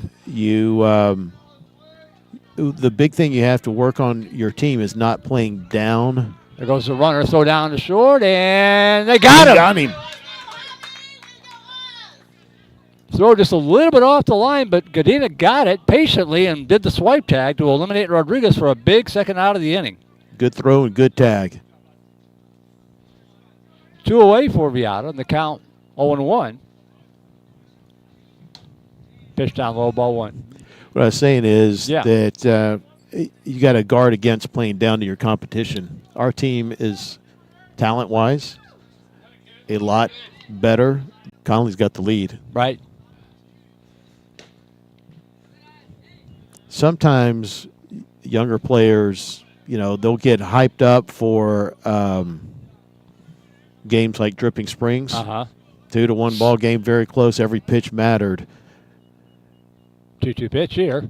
Inside curveball, called strike 3, and the inning is over. To follow up that game and come out, and it just doesn't seem like we have as much enthusiasm as we normally do. Well, it's a chilly day. You know, the weather's a little different. It's a morning game. The flip side of that is you're out of school. You could be in class, That's true. right? Yeah. So what would you rather be, in class or out here? So let's go out. Let's go get some runs before time expires. It looks like we have about 15 more minutes. So we'll take a quick break and go to the bottom half of the 5th inning. New game again, 5-4 in favor of Connally. Austin High Baseball on Vibe Live. Cheer on your Austin High School baseball team and enjoy the spring season with ease thanks to Terrytown Pharmacy. We're not just a pharmacy, we are a neighborhood health hub offering prescription services, immunizations, home delivery, and a charming selection of gifts for any occasion. Whether you're celebrating a win or supporting a player, find the perfect gift and keep your health in check at Terrytown Pharmacy. Let's celebrate health, wellness, and community spirit together.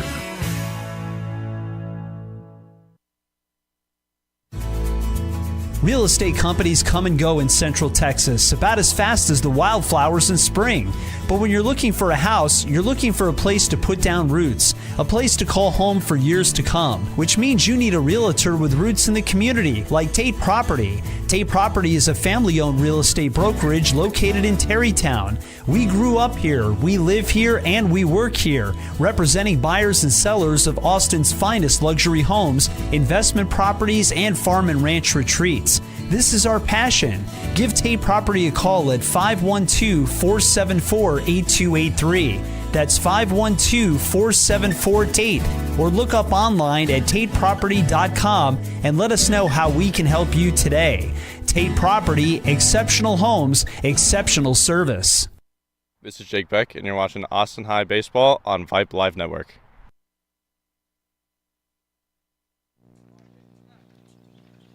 Maroons trailed it here 5-4 in the bottom of the fifth inning in what might be their final at-bat in these time tournament games. But James Scott, they got the guys coming up that you want to have up here. Hardy Orta, 2, 3, and 4 hitters due up. Yeah, base of Pazonka and Umberhagen. We need a big inning right here. Let's leave nothing to chance. So Besa steps in. He's 0 for 2.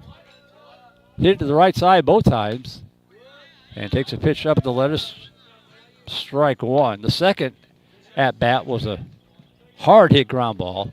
And a nice play by their first baseman.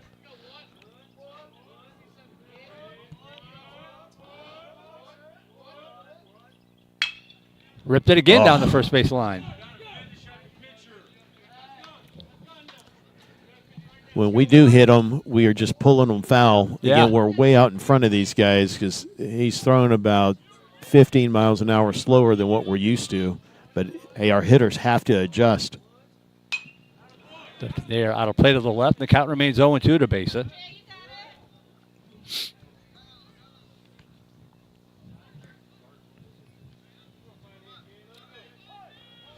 No balls, 2 strikes to the Maroon first baseman. Ground ball. Oh, he spears it. And high throw, but plenty of time. A hard hit 1-3 put out to retire Besa. Man, he's hit the ball hard 3 times and has got nothing to show for it. Yeah. It's good to see him making good contact, though. So 1 out for Luke Pazonka. 1 for 2, singled in the third.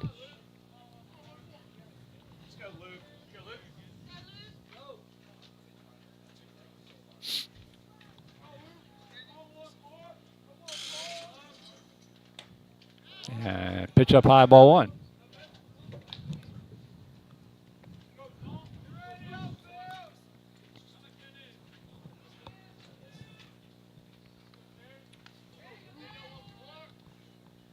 Ooh, that brushed him back. The count 2-0. That's what we call a sportsman's barbershop close shave.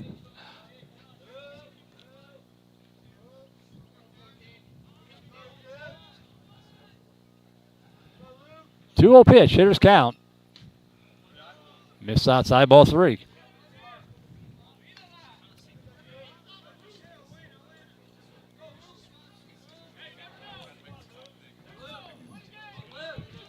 See if he's got the green light on 3-0. Maroons need some base runners here.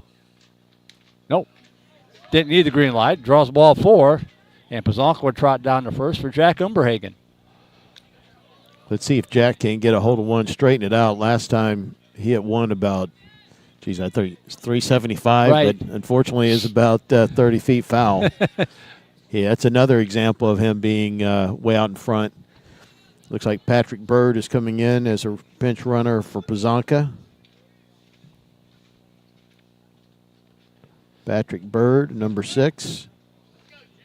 So get some speed on the bases. Looks very talented man, but one of his things he is not as quite talented on is foot speed. That's okay.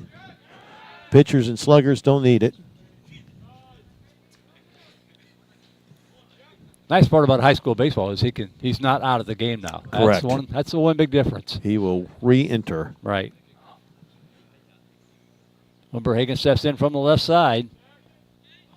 There goes the runner, hit and run, and it's going to go take the high hop.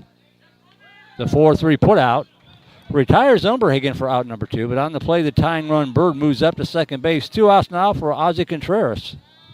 Well, this would be a great time right here for Osby to straighten one of those pitches out. He fouled off several, pulled down left field line last time, and pick up the game-time hit.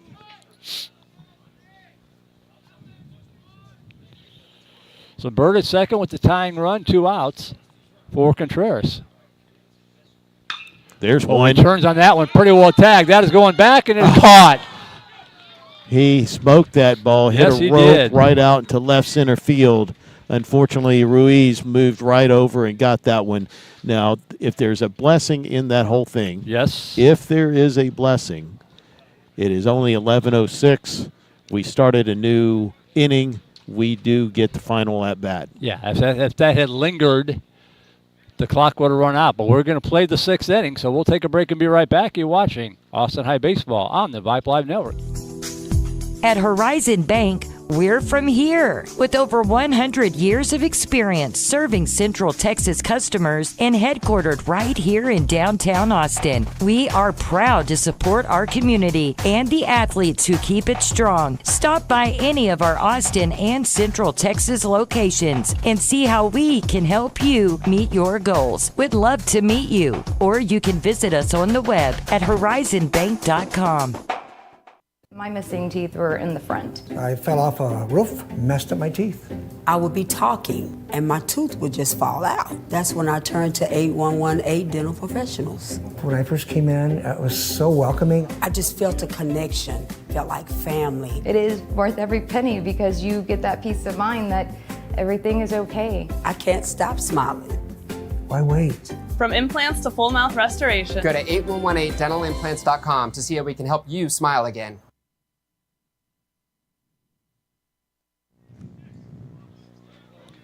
We move to the top of the 6th inning. Bottom of the order to up 9-1-2 hitters for Connally. Austin High needs to keep them right here, keep it a 1-run ball game. Galvan 0 for 2, lined out to the pitcher and popped out to Godinez at short. Looks at the first pitch from Fletcher in for his first full inning of work and takes it for a strike.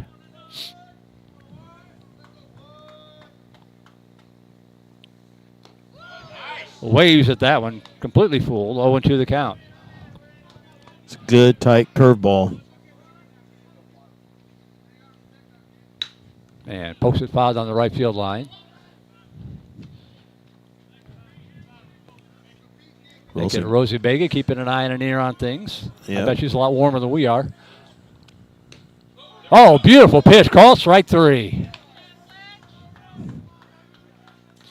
So 1 away, back to the top of the order, and Alvaro Ruiz we will go.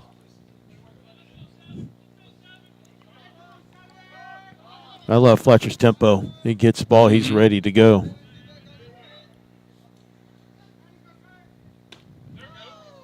And he throws strikes. Strike 1, yeah. 3, 4, 5. That's the 8th strikeout for Austin High pitching, I believe. 1 ball, 1 strike.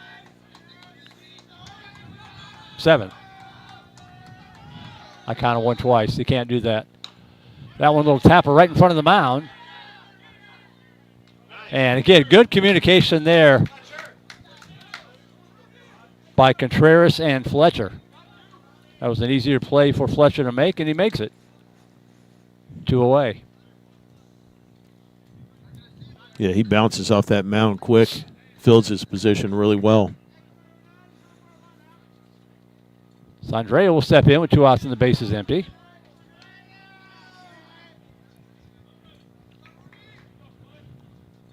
One for 3 with a single and a run scored. Count 2-0.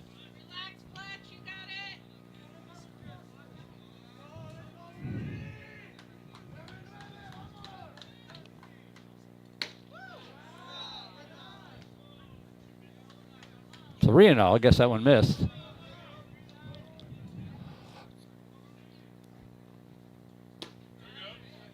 And that's a 4-pitch walk. So Sandrea aboard with 2 outs, and that'll bring up Diego Aripe. Also 1 for 3.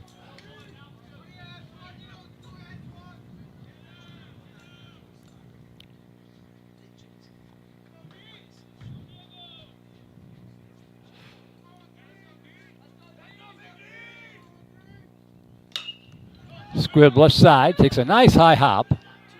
Throw to first in time. So the walk doesn't hurt anything. No runs, no hits, nobody left on base. We will go to the bottom half of the 6th inning. And the score remains 5-4 in favor of the Connally Cougars. We'll take a break and be right back. You're watching Austin High Baseball on the Vipe Live Network.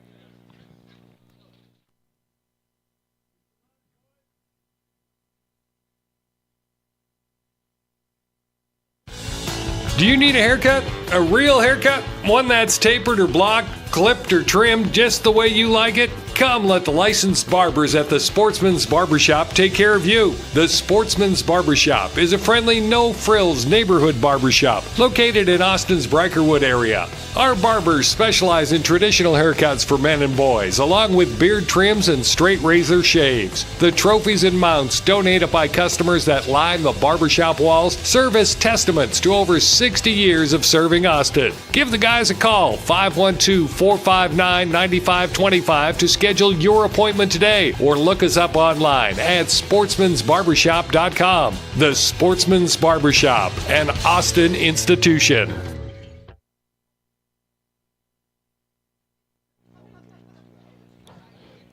Welcome back to Garrison Park in South Austin. We go to the bottom half of the 6th inning. The Maroons trail at 5-4, and they'll send up to 6, 7, and 8 hitters, and hopefully a couple more. As Henry Shooter will lead it off.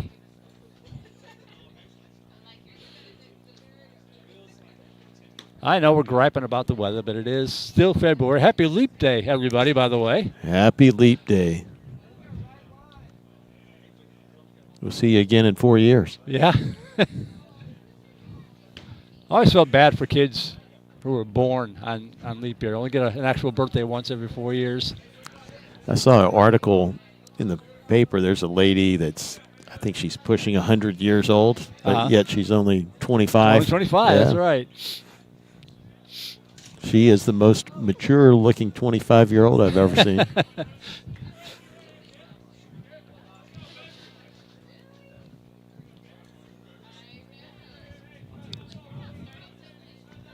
So I believe we have Shooter, Wilson, and Reeves.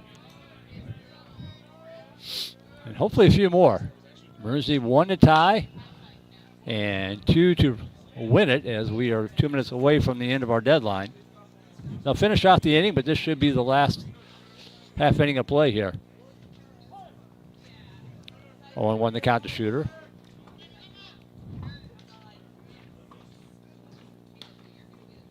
Miss outside, 1 ball, 1 strike. Shooter singled and scored in the 4th, struck out actually, but reached on a pass ball in the 2nd. So he's been on base both times.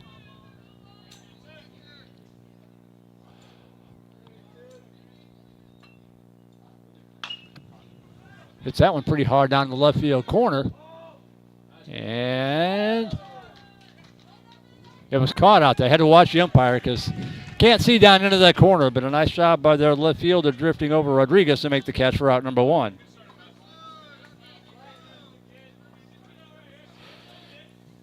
So 1 away for Fletcher Wilson.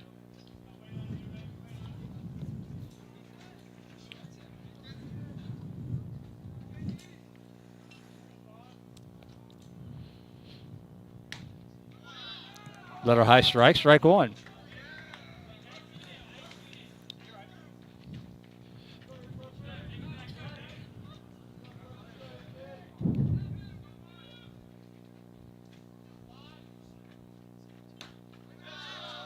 Paints the outside corner, strike 2.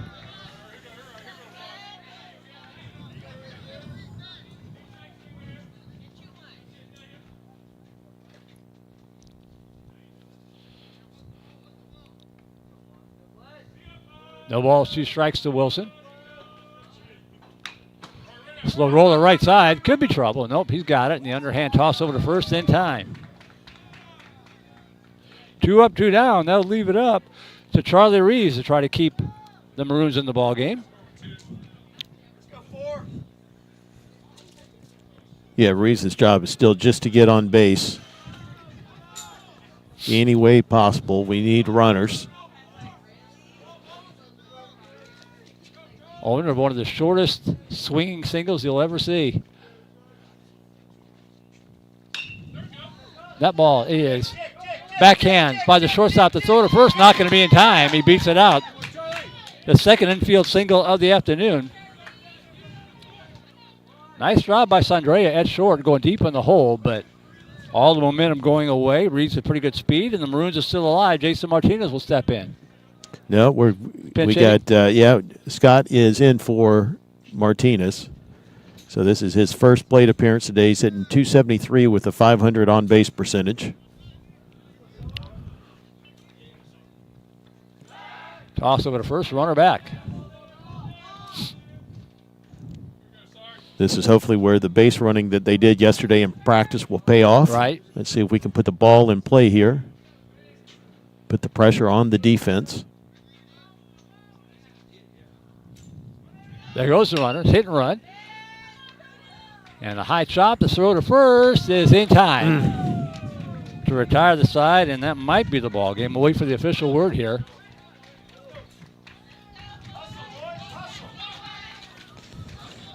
Well, Maroons are taking the field. Well, that's a blessing. We must have started late or we're right up against it. We have 11:17 here, but of course we are not the official clock. So we will get in 7. Yep.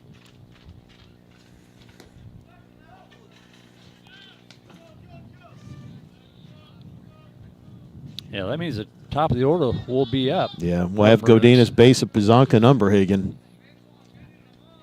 You got to keep it a one-run ball game here, as they will send up 4, 5, and 6 hitters. Scholes, Labrada, and Pulgar due up. Top half of the 7th inning.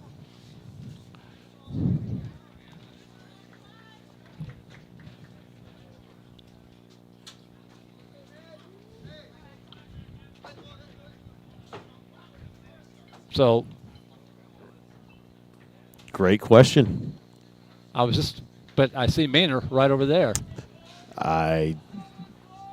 Great question. I thought maybe an opponent got flip-flopped or something. We'll worry about that next game. Scholes steps in, swings on the first pitch, lifts it, fouled on the first base line, and it gets out of play for strike 1.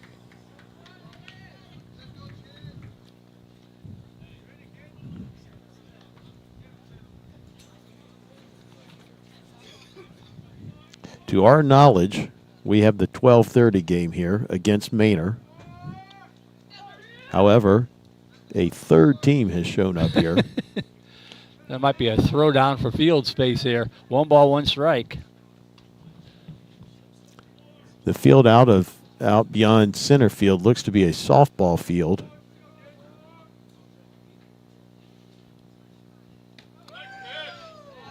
In there for call strike. 1 ball, 2 strikes for Scholes. I believe there is another baseball field here, but it is a youth field, I believe. Check swing, slow roller. Godinez has got it. Double clutch, a throw in time. Oh, but the ball gets loose. Just rolled out of the glove. Yeah, that's an infield single. It's a good job by Godinez to get there. Yep. So Scholes is aboard, and that'll bring up Kenny Labrada. Labrada's done a nice job on the hill for the Cougars, keeping Austin High a little bit off balance. He has done a great job.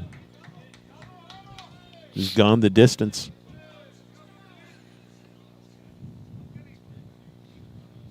Shows bunt, and bunts it foul.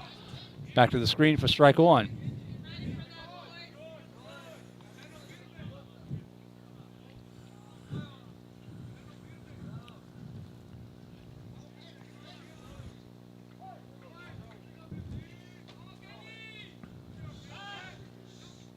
Toss over to first.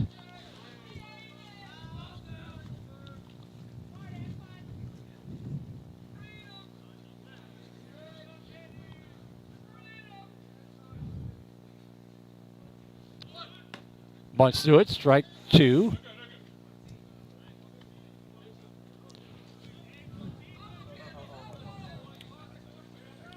Oh, 2 the count.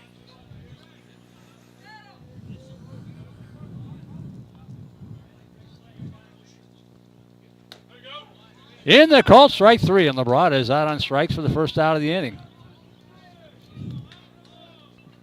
So one away for Ramon Pulgar.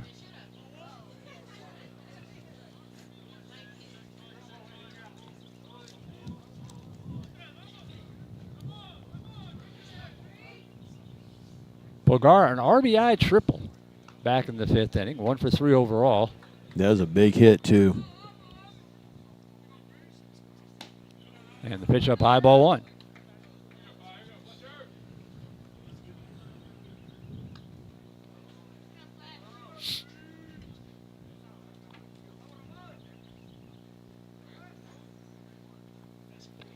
Shows bunt, and bunts it foul.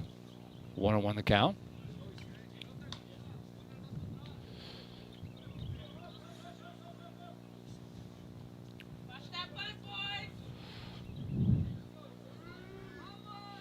Scholes at first with 1 out, top of the 7th inning.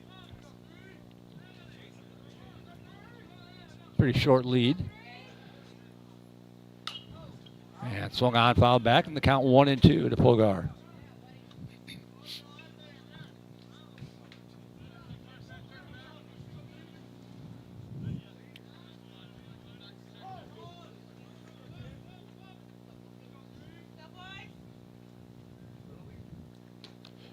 Waved at it, called strike 3.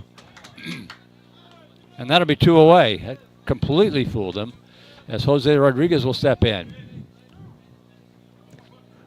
Wilson does a great job working that sharp breaking curveball in against his fastball. Makes his fastball look faster, so the hitters get geared up for that. When he pulls the string on him, there's no chance. And the pitch down low, ball 1.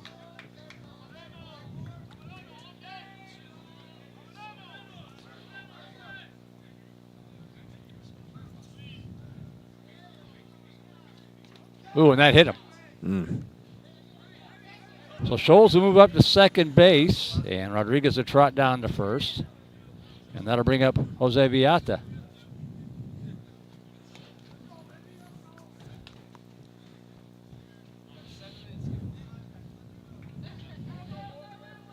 And we're going to have a pinch hitter, actually. Andrew Camareno going to pinch hit.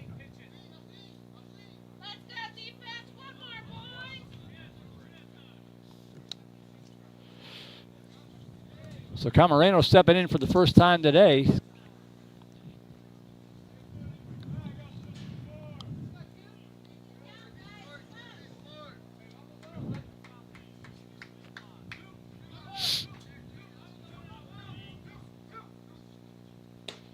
Goes right after him, and the pitch in it for call strike 1.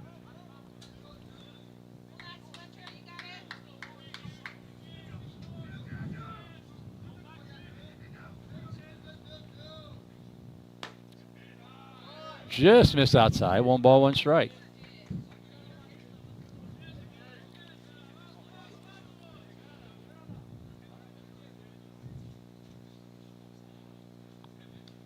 Swing and a miss, strike 2. That ball gets back to the screen, however. Both base runners are going to move up. No harm done yet.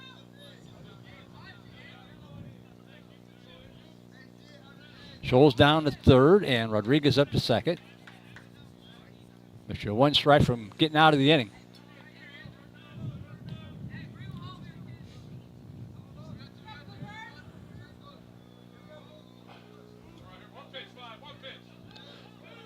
One ball, 2 strikes. Swing and a miss, strike 3, got him. So a bit of a problem, but it doesn't turn into a major problem. No runs, 1 hit, no errors, 2 runners left on base. We will go to the bottom half of the 7th inning, needing 1 run to tie it up, 2 runs to pull it out here from Garrison Field. Austin High Baseball on the Vibe Live Network. Cheer on your Austin High School baseball team and enjoy the spring season with ease thanks to Terrytown Pharmacy. We're not just a pharmacy, we are a neighborhood health hub offering prescription services, immunizations, home delivery, and a charming selection of gifts for any occasion. Whether you're celebrating a win or supporting a player, find the perfect gift and keep your health in check at Terrytown Pharmacy. Let's celebrate health, wellness, and community spirit together.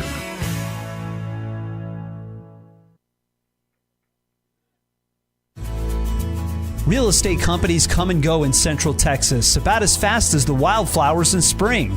But when you're looking for a house, you're looking for a place to put down roots, a place to call home for years to come, which means you need a realtor with roots in the community, like Tate Property. Tate Property is a family-owned real estate brokerage located in Terrytown. We grew up here, we live here, and we work here, representing buyers and sellers of Austin's finest luxury homes, investment properties, and farm and ranch retreats. This is our passion.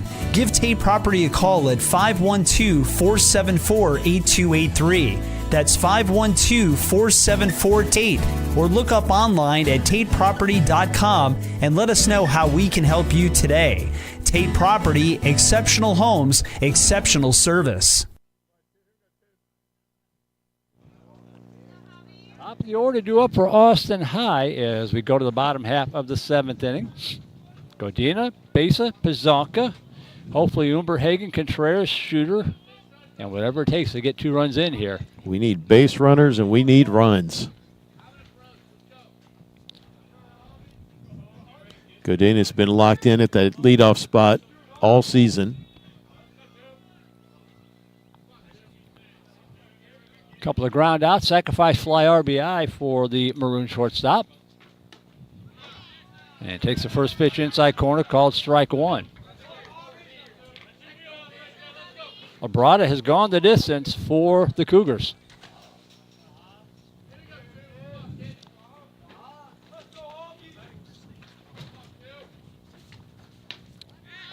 And the pitch up high, ball 1. 1 ball, 1 strike.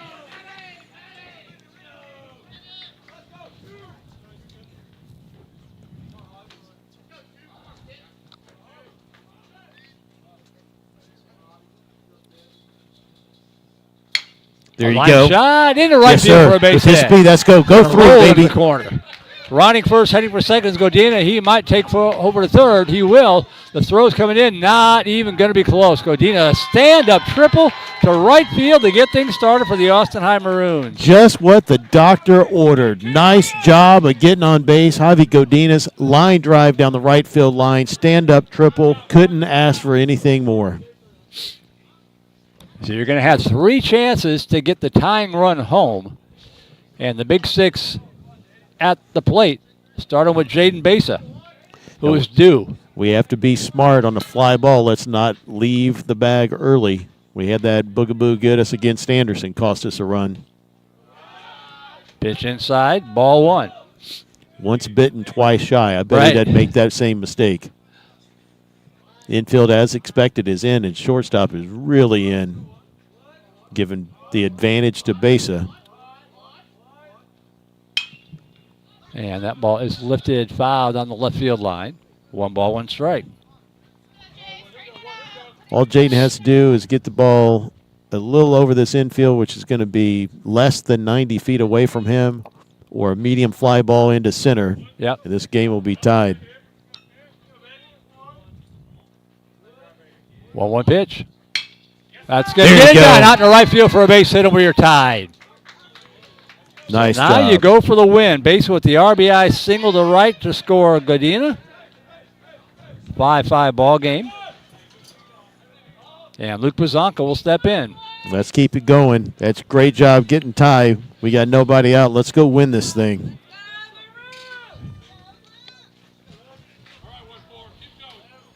Pizanka 1 for 2 with a single, also a walk in the ball game.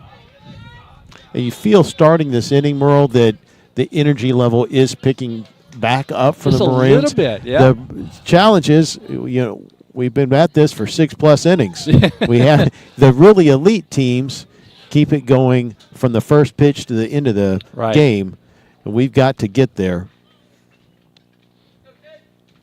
No balls in a strike to Pizanka.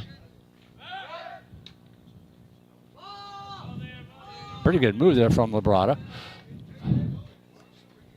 He's really pitched his heart out. 76 pitches. It's a pretty low pitch count. 6+. I mean, he's done a great job. No balls in a strike. Good cut. Fouls it back in the count 0-2 to Pizanka.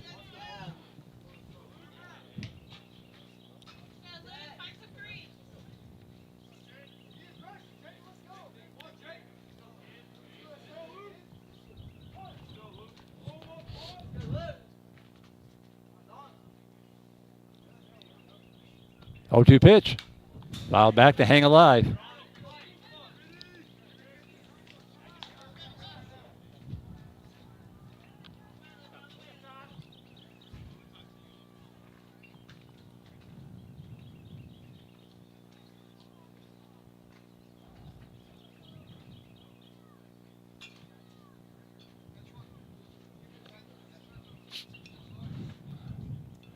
Not sure what the conversation is here. He pointed over to first base. I'm wondering if he's asking about the courtesy runner and re-substitution for Besa if we went into the 8th inning. 7 for 1. So that's Drew Anderson will be courtesy running.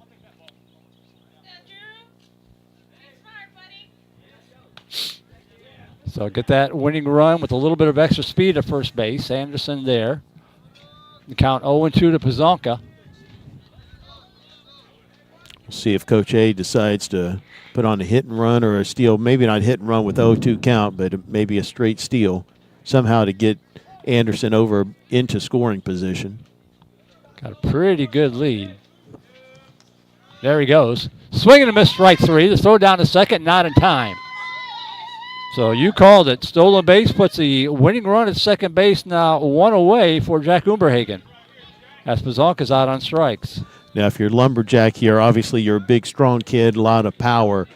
Try not to do too much. Let's just hit the ball hard. Right. And any base hit, Anderson's got the speed to score.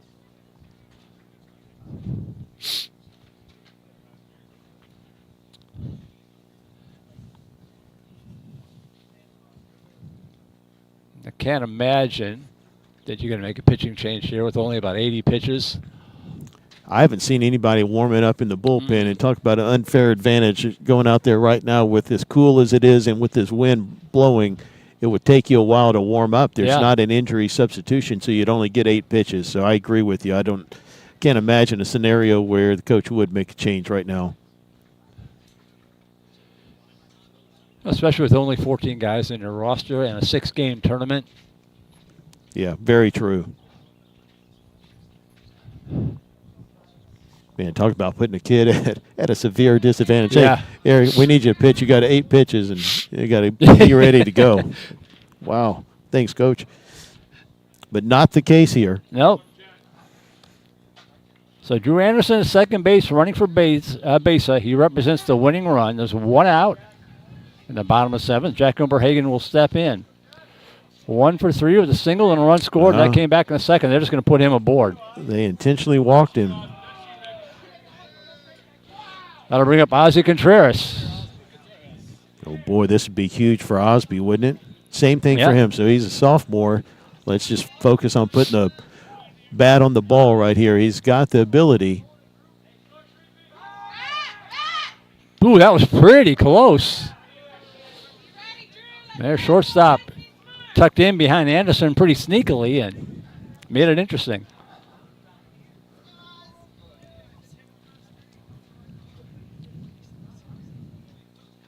The double play is on with putting Umberhagen on.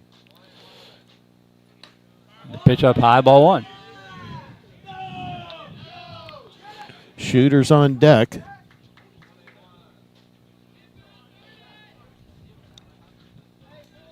In case he's needed. 1 ball, no strikes. High fly ball into right center field. It's going to hang up. It's actually going to be a pop-up just behind second base, and going back and making the catch is their shortstop, Sandrea, and the Maroons down to the final out to try to avoid kissing their sister and coming away here with a tie. Not sure kissing your sister would be considered a tie. Yeah, that's true. But I'll trust the godfather of Vibe. So 2 outs for Shooter. And Fletcher Wilson's on deck now, but it'll be all Shooter here. That one in there called strike 1. 1 for 3.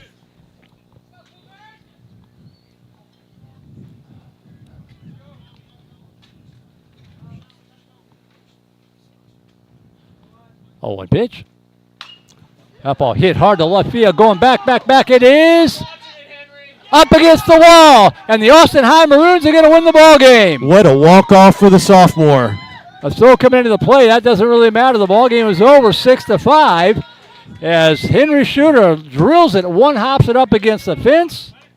Holy Toledo, Henry Shooter wins the game with that drive right up against the fence. I believe that ball hopped. Yes, it did. The wall. That shot's probably 318 feet. Nice job, and what a lift for the sophomore.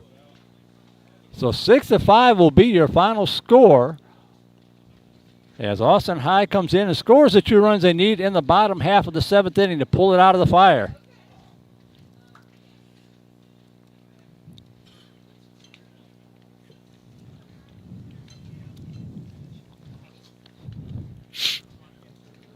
A tough ball game, but the Maroons get the win here and improve to, 5-1 on the season now?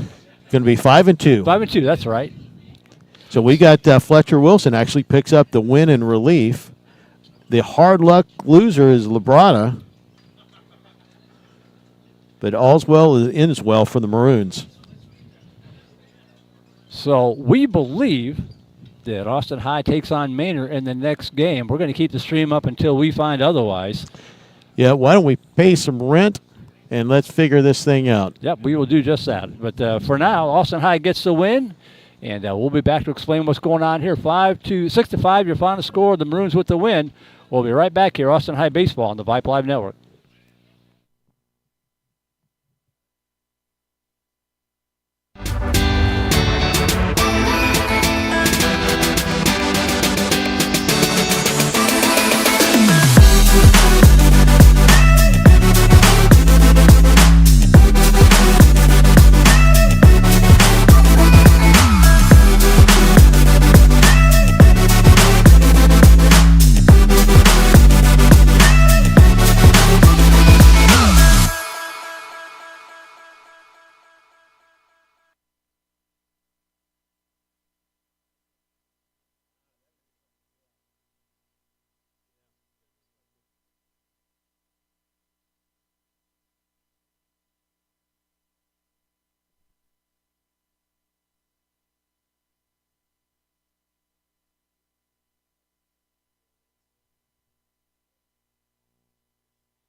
So we think we figured it out. There's another field behind us, which Navarro is heading to. They were in the wrong spot. We're in the right spot.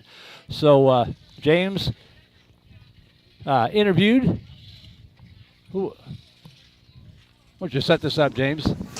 Yeah, we have an interview with Coach Kristen Lozano, who's our softball coach. Very gracious with her time, and why don't we take a few minutes, get to know her as we get everything set for Game 2 here in the AISD tournament. So here you go. Welcome back to the Austin High Maroon On Deck show. I am here with Austin High softball coach and one-time running back coach for the football team, Coach Lozano. Coach, how you doing? I'm doing great. Thanks for having me on your broadcast today. Absolutely.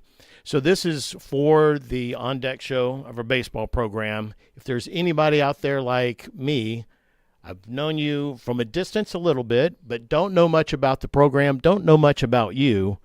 Talk to us a little bit about who is Coach Lozano. All right. Well, I'm Kristen Lozano. I'm from a small town, South Texas, called Ganado, Texas. I was recruited to go to St. Edward's University on a volleyball and softball scholarship, and I majored in kinesiology. where I became an academic All-American. I was Player of the Year a couple of times, and I absolutely love St. Ed's. They gave me an opportunity to flourish. Then I came here to Austin High to do my student teaching and just really fell in love with the program and the diversity of the school and decided to make this a position a little bit more permanent. So I'm glad that I was able to become a head coach. I was an assistant for a little while and then got the head coaching position a little bit later on in my life. And I've been here for 12 years now, 12 years at Austin High, teaching health. I teach 4 classes of health and I have softball at the end of the day with my kiddos. So lucky to be here. Really love the atmosphere. I love my kiddos.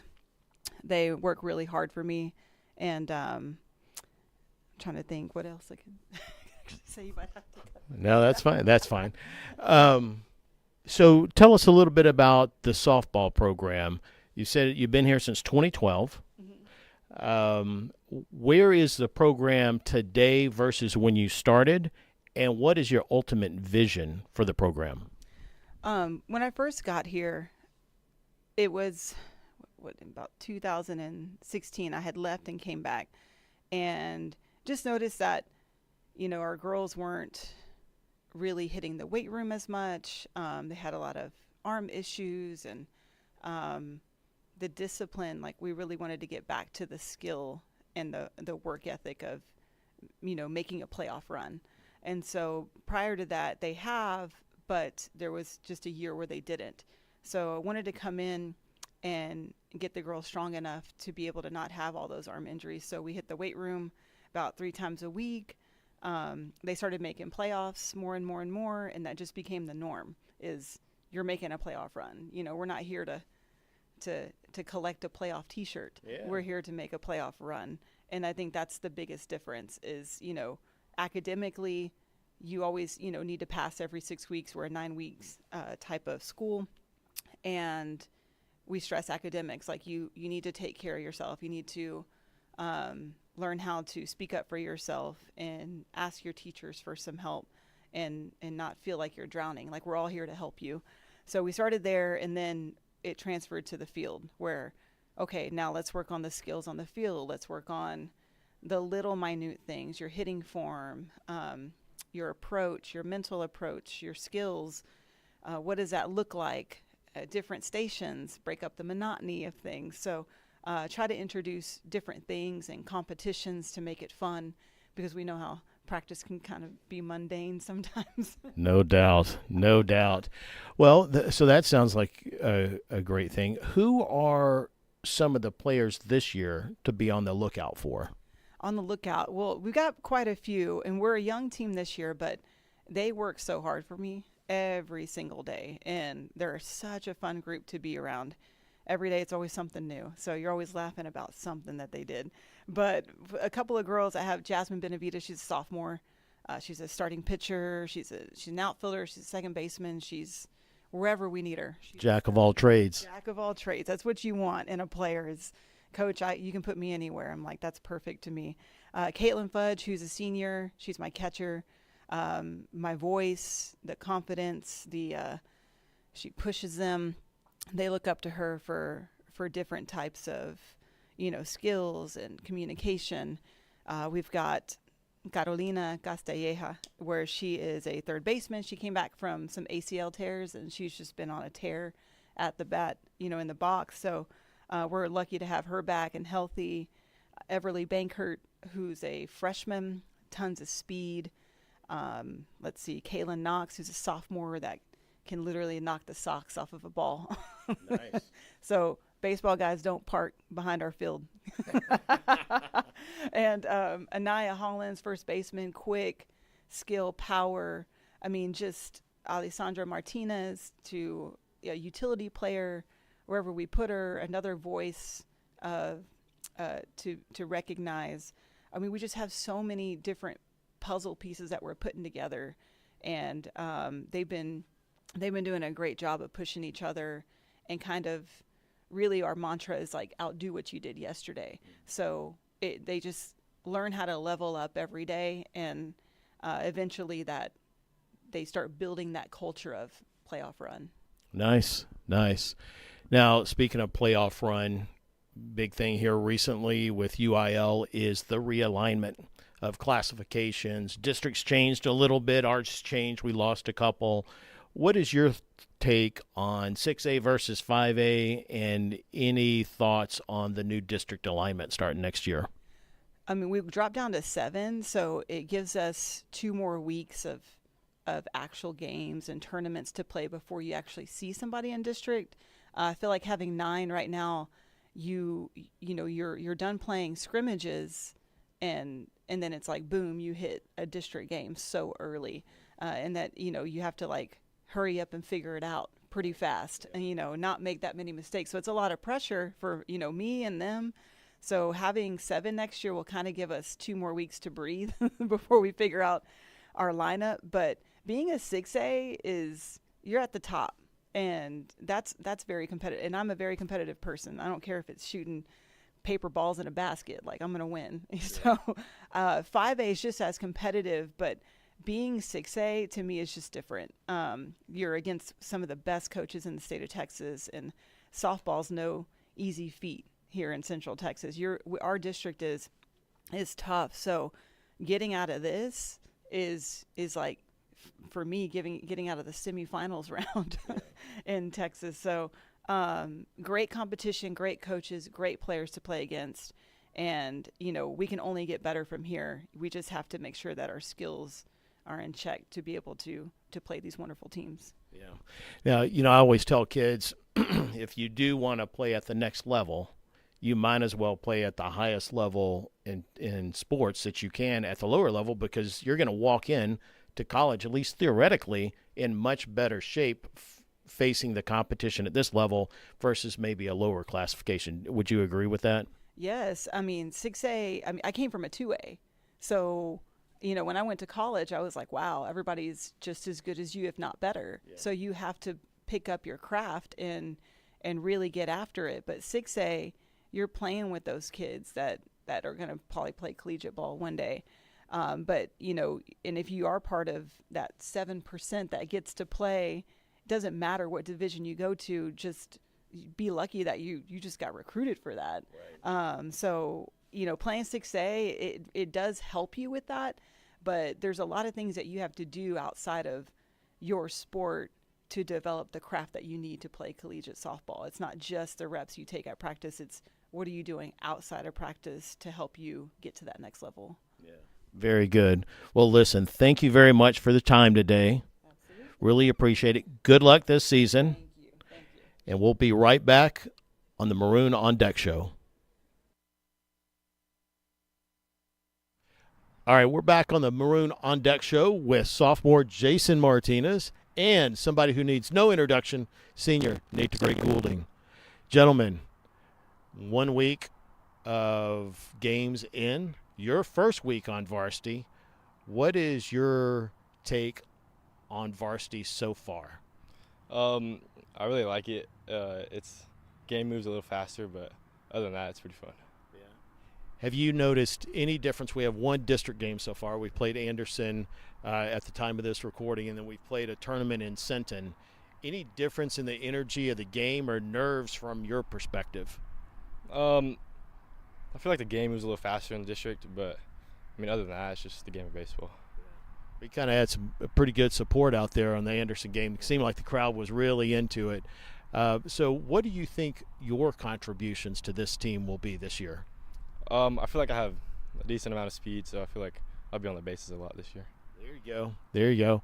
All right, Nate DeGray, you're a senior coming back from Centon. How do you feel? You've been through this rodeo a few times. How do you feel the team is gelling this year versus last? I think the team's gelling pretty well. We won our first district game against Anderson, and, that was a good kickstart, and we felt pretty good going into the tournament. So, just coming off of a win, we had good momentum, and going 3 for 4 out there, felt good.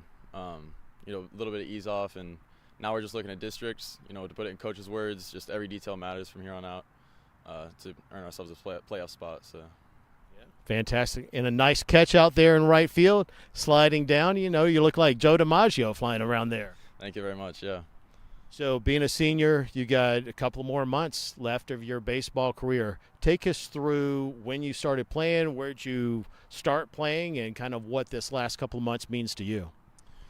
Yeah, I've been playing since T-ball. Went through Oak Hill, Pinto through Pony, and took a little break after COVID started. And so my high school career has been focused on, developing more as a player, but also getting back some, more instinctual skills that I had since before COVID. So, yeah, it's mostly been it. Well, fantastic. Well, guys, best of luck this year. Look forward to seeing you on the bases and you making some more diving catches out there in the outfield. All right, we'll be right back on the Maroon On Deck Show after these messages.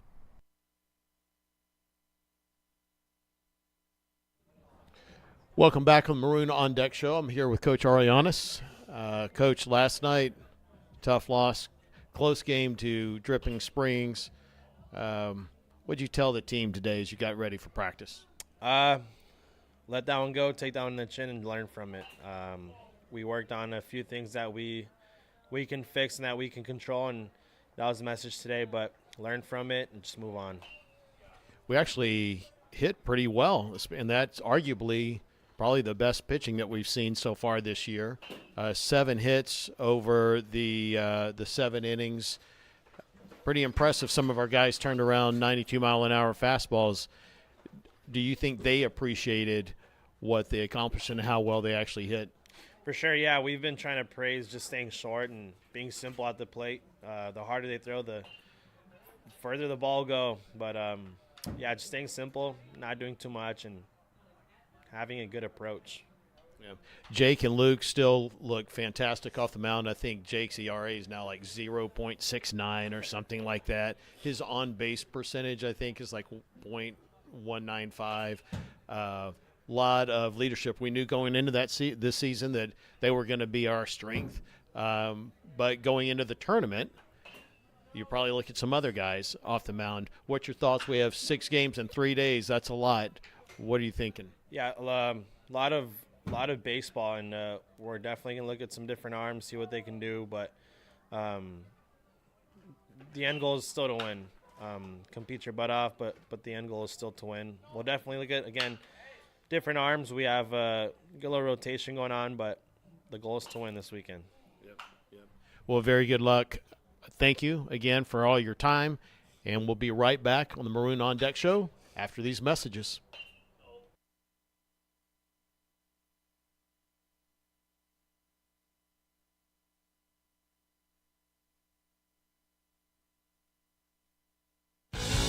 Do you need a haircut? A real haircut? One that's tapered or blocked, clipped or trimmed just the way you like it? Come let the licensed barbers at the Sportsman's Barbershop take care of you. The Sportsman's Barbershop is a friendly, no-frills neighborhood barbershop located in Austin's Brykerwood area. Our barbers specialize in traditional haircuts for men and boys, along with beard trims and straight razor shaves. The trophies and mounts donated by customers that line the barbershop walls serve as testaments to over 60 years of serving Austin. Give the guys a call, 512-459-9525 to schedule your appointment today, or look us up online at sportsmansbarbershop.com. The Sportsman's Barbershop, an Austin institution.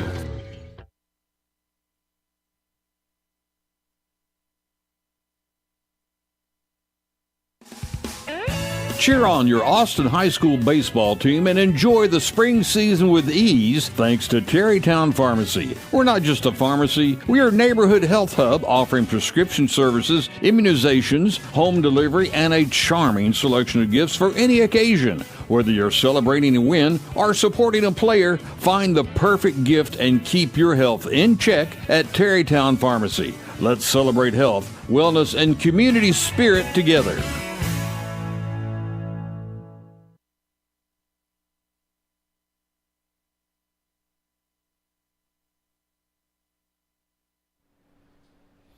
We're back here on the Maroon On Deck Show with none other than the Lumberjack himself, Lumberjack Umberhagen. Jack, you guys are off to a 3-1 start. Obviously, you put in a lot of effort and work in the offseason. What kind of things did you do in the offseason to get prepared for this baseball season? I mean, we've done something that has never been done for the Austin High baseball program, which is, just having morning workouts. And we've had more than that. We've had, agilities, we've been running. But I think the main part is just working out as a team, just in the mornings every single day, just getting ready for the season. I think that's made a huge, huge difference in our performance so far. Yeah. And we're down here in Sinton, Texas, now at our first tournament. One of the benefits, not only of just getting some good baseball in good weather, but it's trying to build the camaraderie of the team. Here we are the day that we're leaving. How do you feel? What steps do you think that we've taken here in the last couple of days, and do you feel the team gelling more? It's not even close to something we could do in Austin. This is something that really it's the glue that's going to hold us together throughout the season. We've made memories that we'll remember forever, especially the seniors here being our last trip with the team. It's just really, I think it's really going to help. Something about playing football on the beach last night? Yeah, we just played a little 3-on-3 in the water, like knee deep. So, yeah. I'm not sure how you guys would see the ball. It was about 9 o'clock last night. Yeah, I'd say there was about a 20% catch rate. You could not see the ball. Very good. All right, so the team's off to a 3-1 start, as we mentioned. How does that make you feel? And then walk us through where you think you are in this part of the season. I mean, it's about time. We've worked for this. We worked this entire off season. We've been playing in the fall. We've been practicing for this moment. I've found myself, at least in the past, like being super excited for this season. I can't wait, stuff like that, and it's finally here. So it's time to get started. Yeah. Fantastic. And you are going next level to play. Walk us through the steps that you took to get there, and tell us a little bit about where you're going. So, starting off, I really had no idea what to do because obviously I wanted to play college baseball, collegiate. So I decided my best option was to ask someone who had already made it. So I'd asked my friend Jackson Lindroth, who had already been committed to a team. He really just told me a bunch of stuff like just get your name out there. Like these days it's way different than it used to be. It's all about getting your name out there, just like I'll be texting coaches, I'll be sending them my highlights, stuff like that. My name is Jack Umberhagen. I would love to play for your team. And then you don't tell them your name is Lumberjack Umberhagen? I don't. I like it to be clear. That's a good call. Yeah. So I'll mainly do that on Twitter. I'll look at other people who are committed to teams, and usually their following will be a bunch of coaches. So I'll max out. There's actually a cap on how many people you can follow a day, which is like 500. So I'd max that out day after day, and I'd copy paste the same message. I'd get some responses back, stuff like that. And after every game or every week or whatever, I'd send them my hits from that week, just that stuff. It's really, it's just publicity. Yeah, fantastic. Well, that's good words of wisdom to future Maroons and those guys that are on the JV1, JV2 team, or even on varsity also looking to go there. Well, Jack, thank you very much for taking the time today.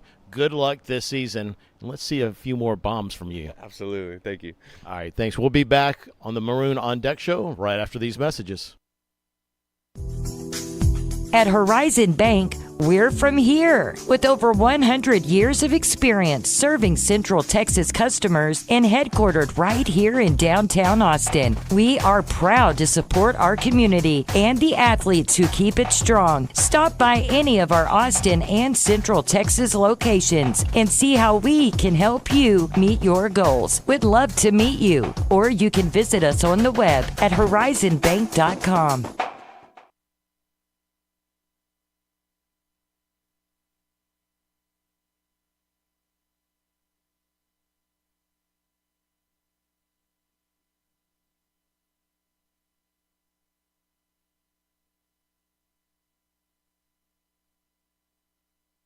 My missing teeth were in the front. I fell off a roof, messed up my teeth. I would be talking and my tooth would just fall out. That's when I turned to 8118 Dental Professionals. When I first came in, it was so welcoming. I just felt a connection, felt like family. It is worth every penny because you get that peace of mind that everything is okay. I can't stop smiling Why wait? From implants to full mouth restoration. Go to 8118dentalimplants.com to see how we can help you smile again.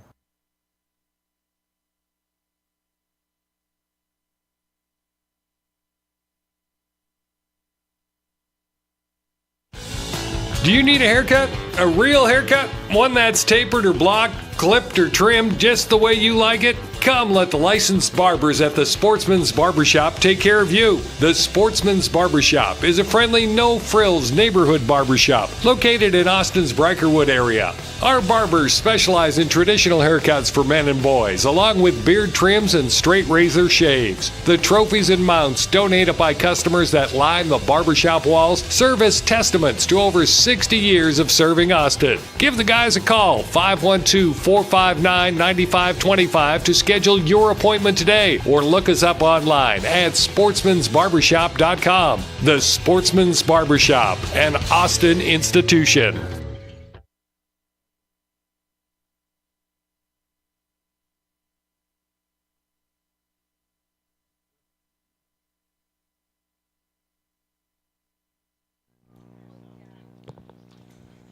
We are back here at Garrison Park, just a couple moments away from game number 2. You see the head coaches kind of stalled off on the right for Manor, one of the more unique looking high school baseball coaches you're going to find.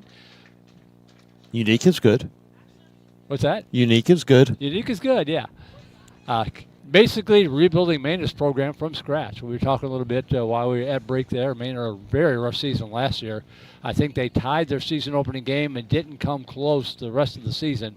A lot of very long afternoons for the Mustangs. So kudos to the kids for coming back out and getting better, getting stronger, and they're showing signs of being a little bit more competitive this year. We'll see how this one goes, James. Yeah, you hit the nail on the head there. There's sometimes in schools like this that the difference between having a program and not is these kids coming back out, especially after a rough season like that.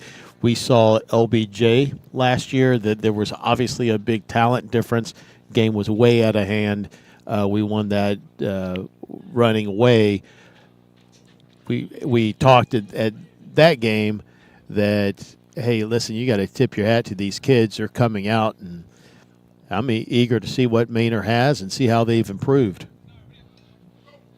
So I tell you, we'll go ahead and set our lineup. We do not have Manor's lineup yet, but back on the mound will be Fletcher Wilson. Had a quick word with Coach A in between games, and his theory or his thought process right now is to get Fletcher to about 80 pitches in between the two games. So he should have probably a couple innings, if not 3, into work, depending on obviously how fast it goes. Sarge, James Scott Jr. will be catching him. Bases at first, Logan Kinney at second. Javi Godinez is back at short. Patrick Bird making a start at third. The Lumberjack is in left field, Lumberjack Umberhagen. Center field, Ty Schreiber. And right field, Jake the Laser Beck. Our batting order for the Mighty Maroons. Batting first and playing shortstop, Javi Godinez. Batting second and playing first base, number 1, Jaden Besa. Batting third and playing third, it is the Bird, Patrick Bird, number 6.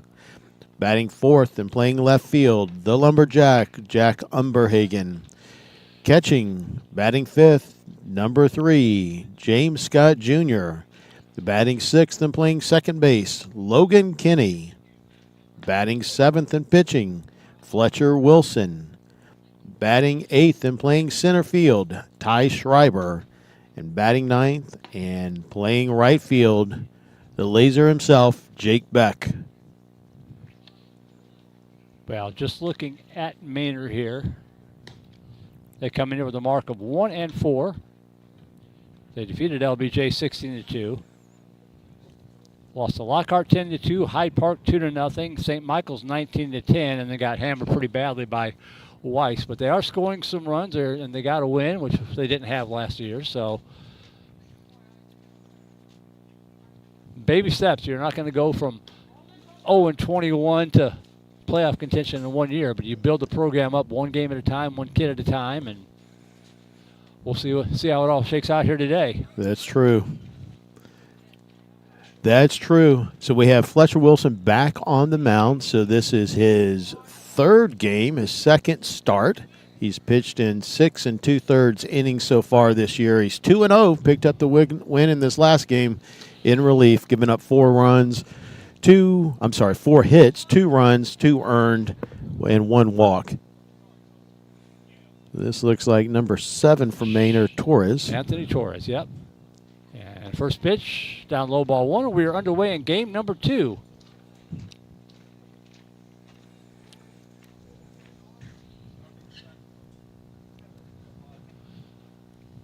And swings at the next pitch, fouls it back to the screen, 1 ball, 1 strike.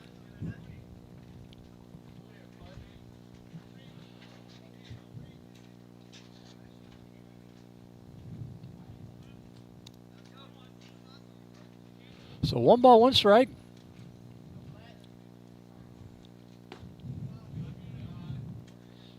You may have said it. How many pitches did Fletcher have in the first game? Couldn't have been that many, maybe 30-ish. Yeah, let me see if I can pull that up. I was just curious.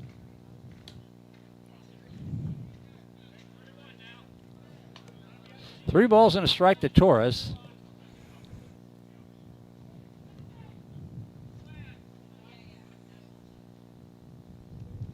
And swings and fouls it back to the screen, 3-2.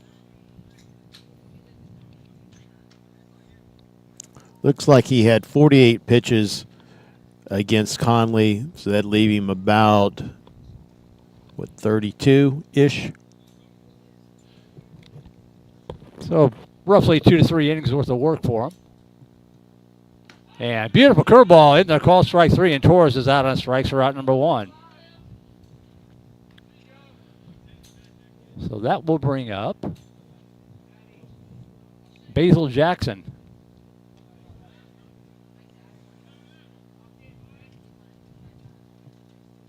I'm just going raw off the Max Preps roster and hoping that that's right, because I don't think we've gotten anything in yet, unless you have. And he swings it. I don't. Slow roll to the left side.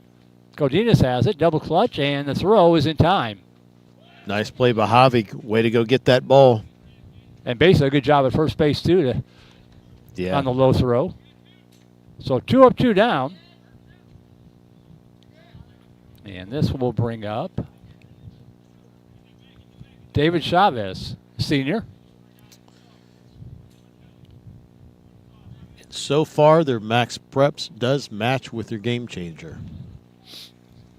That's always a good sign. Yes, it is. And the first pitch down low, ball 1 to Chavez. 2 outs, bases empty, just underway.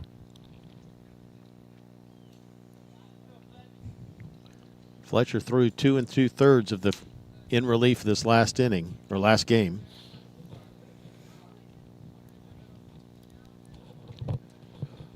Gave up 4 hits and 2 runs, both earned. And after throwing 3 perfect against Robstown, that takes him to his 6 2/3 so far coming into this game. Well, one pitch, and that ball slapped down the left field line, gobbled up. And a throw to first in time. As they go Bird over to base to retire the side. The Mustangs are done in order here. 1, 2, 3, nothing across in the top half of the first inning. We played to 1/2, Manor nothing, and Austin High coming up. We'll take a break and be right back. Austin High Baseball on the Vibe Live Network. Real estate companies come and go in Central Texas about as fast as the wildflowers in spring. But when you're looking for a house, you're looking for a place to put down roots, a place to call home for years to come, which means you need a realtor with roots in the community, like Tate Property. Tate Property is a family-owned real estate brokerage located in Terrytown. We grew up here, we live here, and we work here, representing buyers and sellers of Austin's finest luxury homes, investment properties, and farm and ranch retreats. This is our passion. Give Tate Property a call at 512-474-8283. That's 512-474-TATE. Or look up online at tateproperty.com and let us know how we can help you today. Tate Property, exceptional homes, exceptional service. Cheer on your Austin High School baseball team and enjoy the spring season with ease thanks to Terrytown Pharmacy. We're not just a pharmacy, we are a neighborhood health hub offering prescription services, immunizations, home delivery, and a charming selection of gifts for any occasion. Whether you're celebrating a win or supporting a player, find the perfect gift and keep your health in check at Terrytown Pharmacy. Let's celebrate health, wellness, and community spirit together.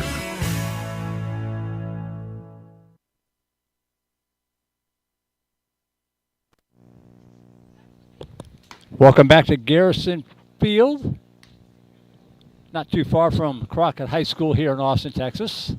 Merle Bertrand along with James Scott for game number 2 of 6 this weekend. 2 more tomorrow at noon and 5, I believe, or 5:30, something like that. And then closing out the tournament on Saturday before resuming district play next week at Dripping Springs. For the Maroons, we'll have Javi Godinez leading off. This is his 8th game played. He's hitting an even 300. 348 on base percentage, 798 OPS. He's got a double and a stand-up triple. Stand-up triple was last game. Driven in 1 and scored 4. Shane Pike is a catcher for Manor High School, and on the hill is Anthony Torres. We'll be able to piece that together here so far. As Godinez steps in. I'd love to see the effort at the beginning, sort of like it was the end of the last game. Let's go play full out first pitch to last pitch right here. The first pitch down low, ball 1 to Godinez.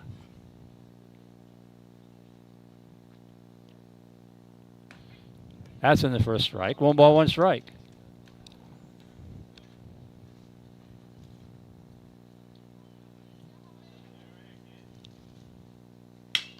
That ball slapped in the air to the right side and over the head of the right field. It's going to roll to the wall. Godinez is going to round first, heading into second, and he will pull up there with a leadoff double to the right field. That's an instance I'd love to see Coach A bring him over to third. That'll go in as a double. The right fielder probably should have made that play on the slicing right. Ball down into the right field line, but no glove, no error. Right. Brings up Jaden Besa. Besa steps in, hitting 231. 333 on base percentage. Maroons with the leadoff runner aboard. And the pitch misses. Well, they called that a strike. No, he said it was outside. Okay, ball. Yeah, this is different umpire, different body language. Yeah. A situation here where our guys really have to be patient and wait on the ball. Nice job. To left field. It's going to drop into for a base hit, and Godinez is going to round third and head to home. And Austin High draws the early 1-0 lead on the RBI single from Besa.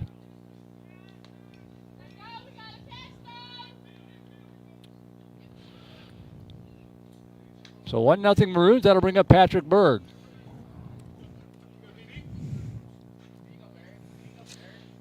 Bird 1 for 6, 167 so far this season.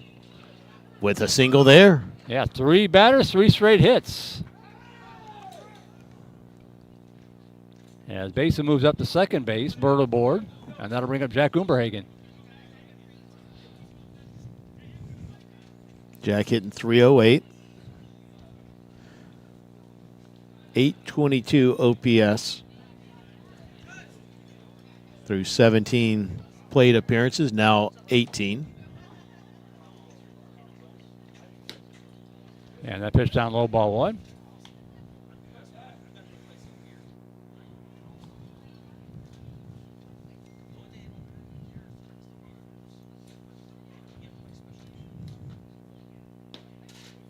Curveball floats a little bit high and away. 2 balls, no strikes. Yeah, he called that a strike. Oh, he did call it. Yes, he did. I think he said it caught the outside corner. Well, 1 pitch. Ooh, turn on that one and ripped it foul. Talk about being out in front. He's about a foot out in front. That ball went on the dugout side of Coach Riley. Yeah. who's coaching our first base for us on the first base coaching box. Down low, 2-2. I need to meet him. Just talk to him on the phone. Great guy. Yeah. Perhaps post game. 2-2 pitch. Sky high fly ball going pretty well tag, going back, and it is gone. Holy Toledo, Lumberjack Unberhagen with a 3-run bomb here in the bottom of the first inning. That thing was so casual, just like a routine fly ball, and it just got out of here in a hurry, and it's 4-0 Austin High.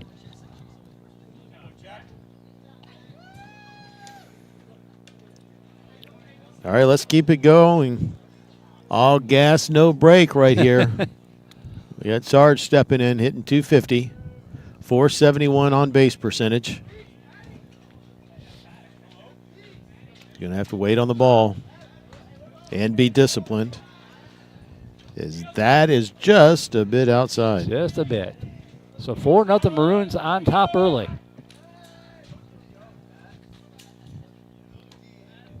Curveball bends him off the plate, 2-0.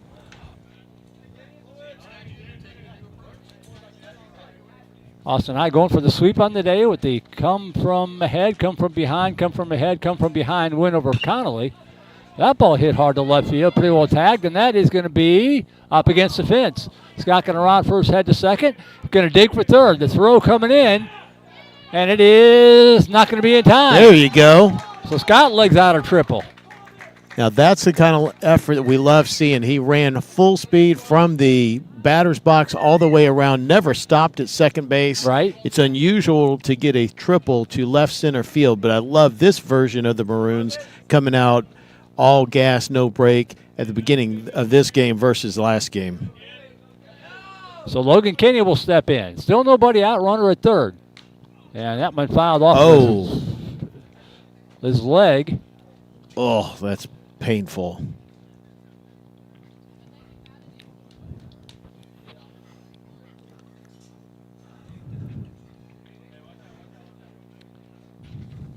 I think it hit his left knee, maybe. Yeah, that's kind of what they're looking at. And, you know, it's right on bone. There's not a lot to protect. He's going to get up and try to walk it off. Cold day like this today, right on the bone. It's going to take a little bit to walk that off.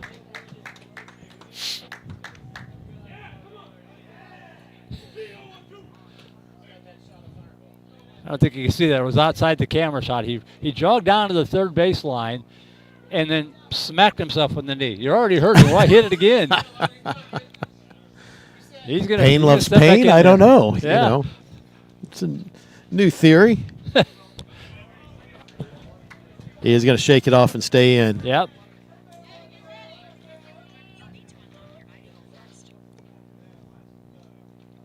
That ball gets by the catcher. And throw to the pitcher covering is not in time, and Austin High up 5-0.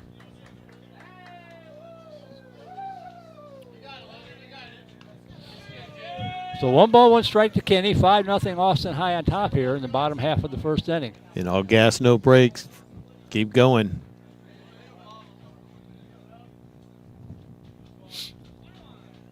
Now it's Kenny's turn.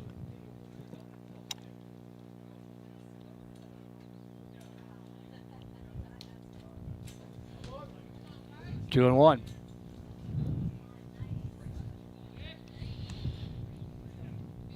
You know, you're talking about Manor and the rough season they had last year, and the challenge it can be for some of these players. You know, when things aren't going your way, to be able to keep your head in it and still give your best effort, that can be a challenge if loss after loss.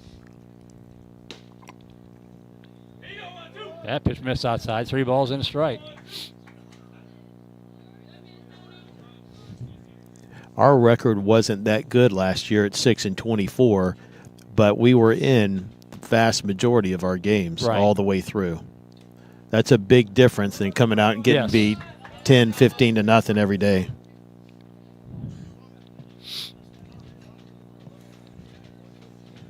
All right. So here's Fletcher Wilson. Yep, Fletcher Wilson, 1 for 5 so far hitting this season.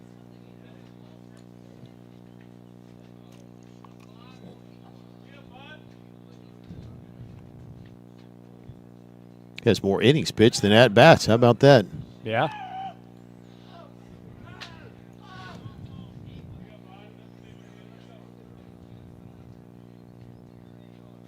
There goes the runner. And no throw down. It'll be an uncontested stolen base. Kenny in the second. Probably making it worse for Manor is New Tech, the smaller, newer school, is actually pretty good in baseball. Is that right? Yeah, they're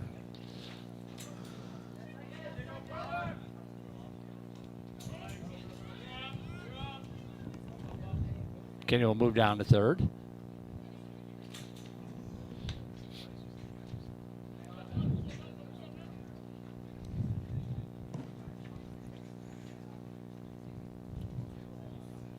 What level is New Tech in? 4A? I believe they're 4A. Wow, okay. 2 balls, no strikes. And Manor High is 5A? 6A. 6A, okay. Yeah. I know they're a beast in football. Yeah, very good in football, very good in basketball, playoff team in basketball.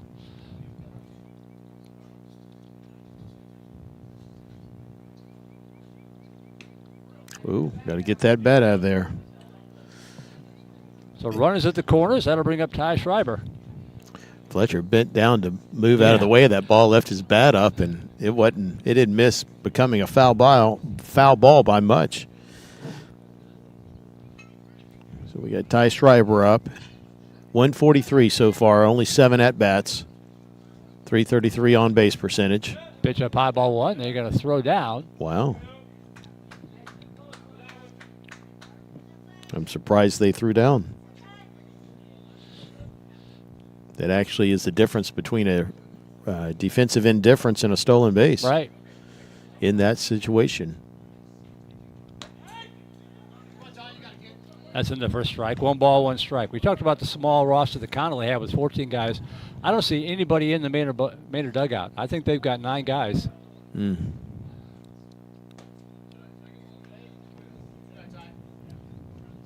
Two balls and a strike.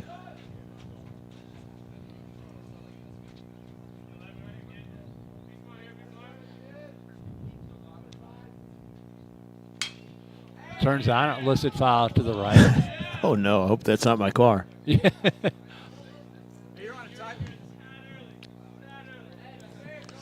He was so far out in front of that, he took a ball that looked to be on the middle outside part of the plate and pulled it clear back around his pull side. 2-2 pitch and popped up on the right side. First baseman, actually the pitcher calling for it. And hauling it in is Torres for the first out of the inning. 8 batters in, Austin High with the first out. And that'll bring up Jake Beck.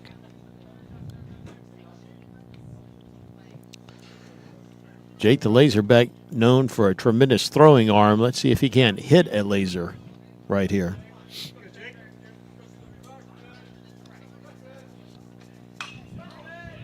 Hits that one into deep left center field. Center field is coming in and misplace it. That's going to allow a run to score. Both runners had to hold up, assuming it was going to be caught. Mr. Bertrand, how do you want to score that? It's got to be an error, don't you think? I don't think he touched it, though. I don't think he did either, but holy smokes. All Technically, right. it's a single. It's a single. A fly ball single to center.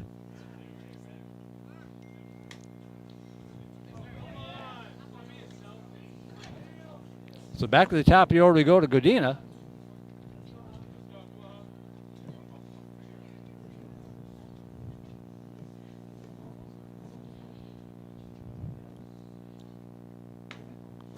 Good looking curveball in the first strike.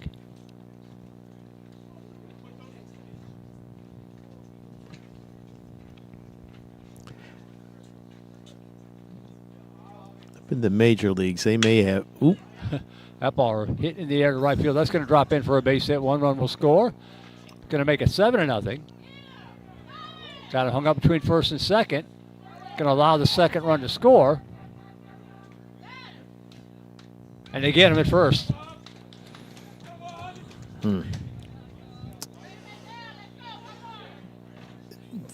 So Godino with the RBI single.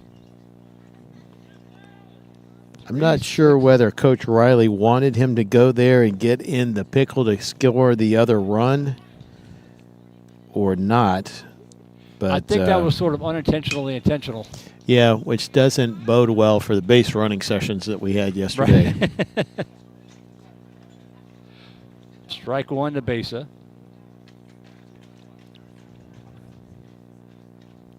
Three, 6, 7. Beck would score on the rundown. 8-0. We've got 2 outs now.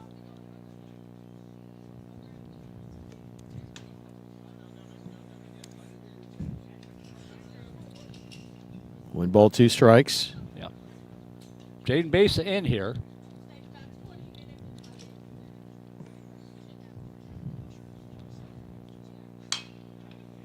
Reach for that one. Down the left field line. Everybody giving chase. It's a foul ball.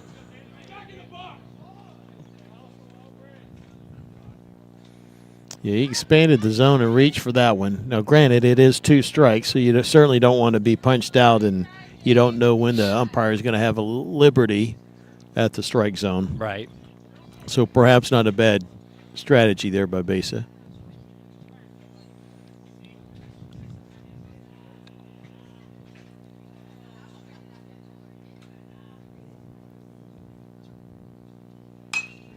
That ball opposite field out in the left field for a base hit. So Way to stay on it. Besa with the second hit of the inning. The inning stays alive for Patrick Bird.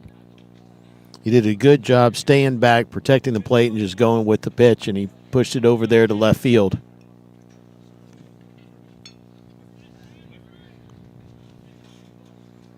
Eight runs on 8 hits thus far.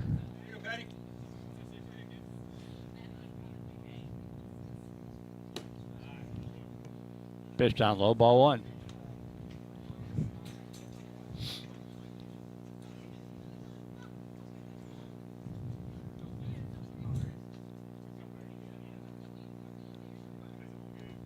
One hops up to the plate. Nice job by the catcher.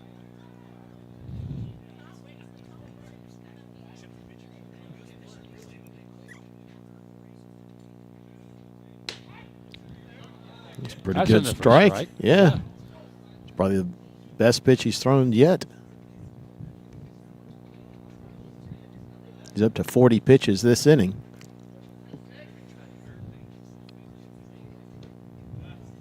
That would look pretty good, but it misses.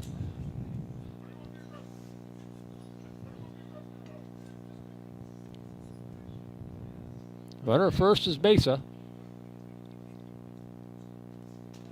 Missed outside, and Besa will trot down to second. Bird up to first, and Umberhagen will step in. He's already had a 3-run home run this inning. That's his second of career here for Austin High.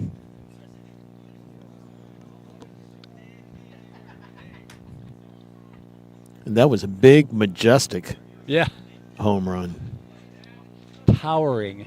Towering, indeed. Look up towering home run in the dictionary, and it's a picture of Jack on that last at bat.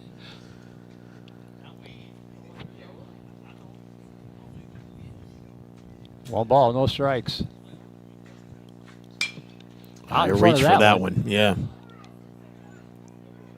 It's still carrying up against the fence. I think it bounced over the fence. Did it clear? No, I think it cleared. It bounced against the fence in the background. Wow. Holy Toledo lumberjack. 2 home runs in the inning. I thought it bounced up against the fence and went over. But it's another 3-run home run for Umberhagen. I think I might have our player of the game so far. Yeah. That brings up Sarge, who tripled to left center last time up. And that ball hit out in the left field for a base hit. So Scott, 2 for 2 in the inning.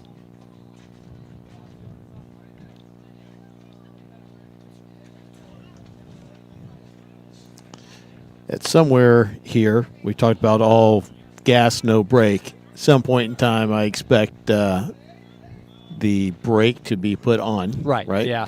Coach A is very classy, a young coach, and does not believe in running up the score too much. Right. Sounds polar opposite to what we talked about earlier, but we are up 11-0 in the first inning still. There's obviously a massive talent difference here in the game of baseball, so I would look for him to maybe put on the brakes here very soon. That ball hit into right center field, and that's going to drop in there for a base hit. Courtesy runner in, by the way, number 21 for Austin High. Yeah, that's Contreras came in to courtesy run for James. Yeah. Logan Kinney with the drive to right field, single. Contreras moves up to third. And Fletcher Wilson will come up for the second time this inning.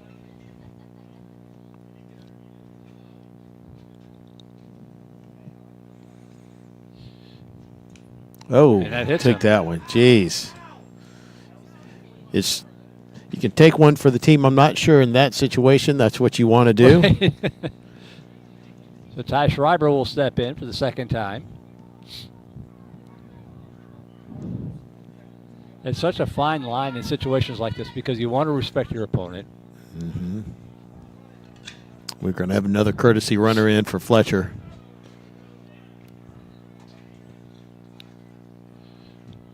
That's Mr. Personality, Charlie Reeves.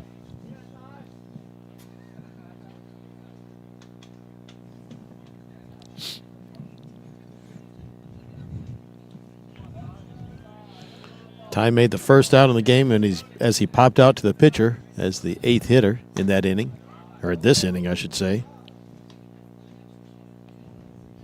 So Contreras at third, Kinney at second, Reeves now at first. Schreiber looks at the first pitch for a ball. Swing and a miss. Oh, he's putting pressure on himself there. That ball was in the dirt, wasn't close. A little over anxious, maybe. I think everybody wants a little part of this party. There, and he got his. Yep. Lines it down to right field for a base hit. It's going to score one as Contreras comes in. Kinney's going to come in. And the ball thrown over to second base. A 2 RBI double for Schreiber.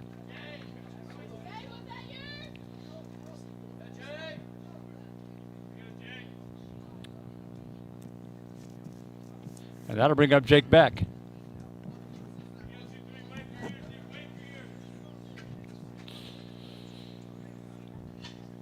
Jake came into the game hitting .333, 1 for 3 on the season.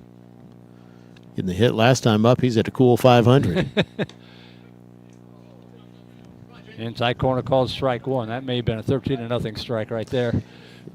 I think you hit the nail on the head with that one, partner.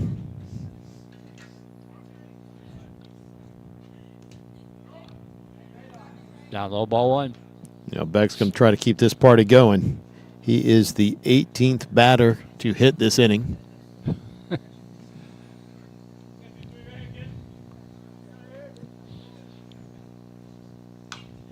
Has a cut, fouls it back. 1 ball, 2 strikes. These are one of those games as a regular player, you know, the one that has to face the kind of pitching we do in 26-6A. You can't wait to get back up there to pad your stats a little bit. And that's in for call strike 3, and the inning is over. Yeah. But the Maroons send up 18 batters to the plate. They score 13 of them. And we will go to the top half of the second inning. Austin High jumping out to a 13-0 lead. Austin High baseball here on the Vibe Live Network. At Horizon Bank, we're from here. With over 100 years of experience serving Central Texas customers and headquartered right here in downtown Austin, we are proud to support our community and the athletes who keep it strong. Stop by any of our Austin and Central Texas locations and see how we can help you meet your goals. We'd love to meet you, or you can visit us on the web at horizonbank.com. My missing teeth were in the front. I fell off a roof, messed up my teeth. I would be talking and my tooth would just fall out. That's when I turned to 8118 Dental Professionals. When I first came in, it was so welcoming. I just felt a connection, felt like family. It is worth every penny because you get that peace of mind that everything is okay. I can't stop smiling. Why wait? From implants to full mouth restoration. Go to 8118dentalimplants.com to see how we can help you smile again.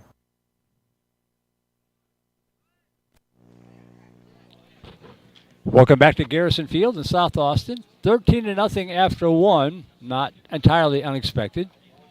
Austin High on top of the Manor Mustangs. And due up first will be Shane Pike, the catcher for Manor. He is their cleanup hitter.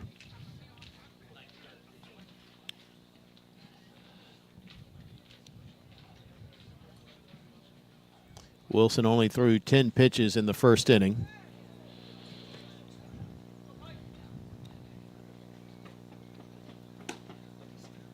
First pitch down low, ball one to Pike.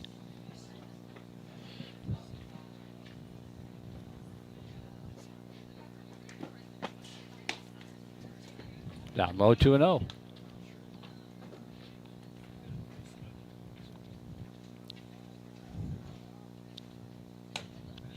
Up high, 3-0.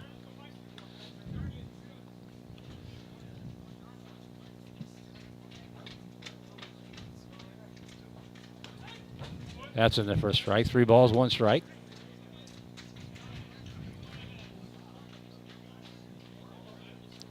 Isaiah Coronado on deck for the Mustangs. Nice job battling back by Wilson to get the count full at 3-2.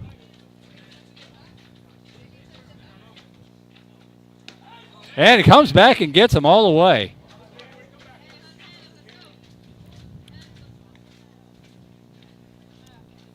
So 1 away for Coronado.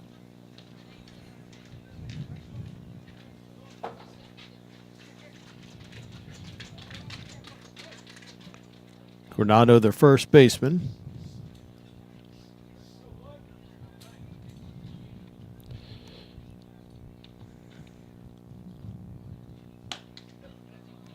Pitch up high inside, ball 1.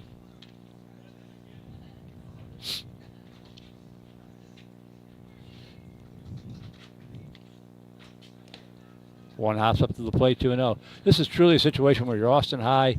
You almost forget about the game and just focus on one play at a time, one pitch at a time, and do what you're supposed to do. You can't worry about the score and what's happening. Yeah, 100%. It's almost like a controlled atmosphere to a certain degree. And what I mean by that is you're working on your fundamentals. Right. I think the flip side is true for Manor, too. Yeah, You know, sure. You just got to get better. Yeah. 3-1 pitch. Oh, yeah, strike there you 2. go. I thought he missed that one. That was a good call. I mean, Fletcher is just getting the ball and rocking and firing, so he looks at it that way too. In the call, strike 3, letter high. Third strike out of the ball game for Fletcher. And that will bring up, I believe it's their second baseman, Cash Jeffries. Or is he an outfielder? I'm not 100% sure on that. 2 outs, base is empty. I'd love to see Fletcher just throwing strikes. No need to goof around with anything. Just throw fastballs right down the middle until they prove they can hit it. That pitch misses low and away, ball 1. And if they do, let your defense do the work.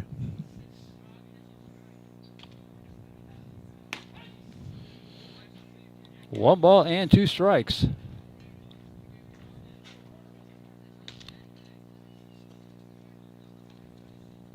Swing and a miss, strike 3. Fletcher strikes out the side. His 4th strikeout of the ball game. And it's 1-2-3-0 across for the Mustangs. We will go to the bottom half of inning number 2. Still 13-0 Austin High on top. Austin High baseball on the Vibe Live Network.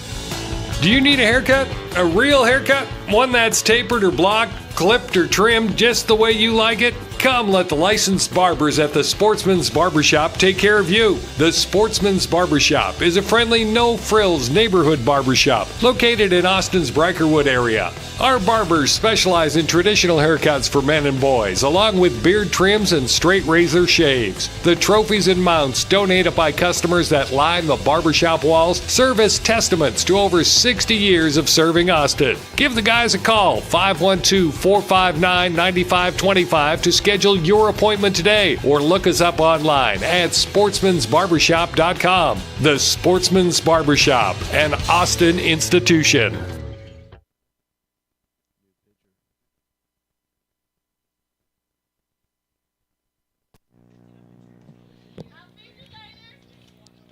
New pitcher for the Mustangs is Darren Lemos. And Torres moves to shortstop. Shortstop, yep. You know, to me, Torres looks like a good player with a lot of potential. Right. He is undersized right now. I don't know what grade he is in, but he hasn't hit his growth spurt. From the mound, he threw strikes for the most part and threw it okay. He's playing short, so he must be a good athlete. Yeah. I'll turn it down, James. Lemos Torres is a junior, according to Max Preps.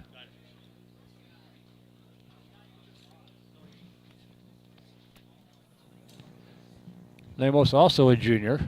A lot of young players on this Mustang ball club. Looks like we have number maybe 15 in left field, 15 or 16.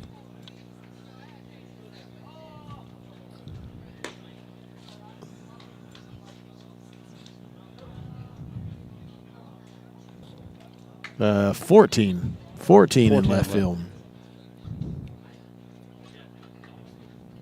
That would be Aubryon Douglas. He's one of the seniors on the club.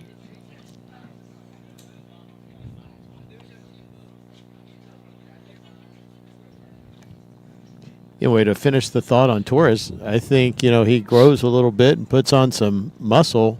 Fundamentally, he looks pretty sound. Right.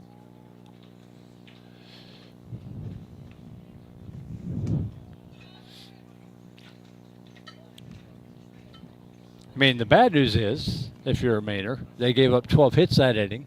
The good news is some of those should have been easy outs, and they weren't loading the bases up on walks and hit batters and that kind of thing. Yeah, You know, like you said, he was throwing strikes, and Austin High was putting it in play. That's all you can ask your pitcher to do is get it over the plate and make your defense has got to do the work. Absolutely. And you were right. Number one is at second. That's Jeffries. So here's Godina up for his third time already. And we're in the second inning, and looks at the first pitch down low, ball one. 2 for 2 in the ball game.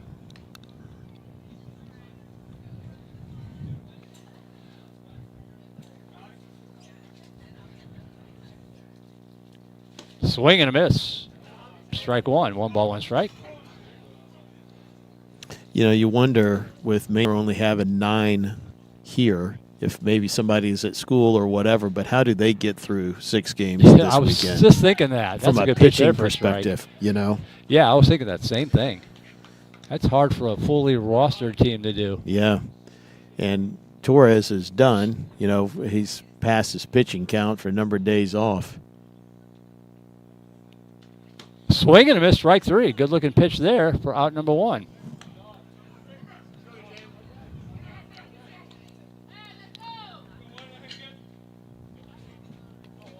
And that'll bring up Jaden Besa. He's 2 for 2. 2 singles.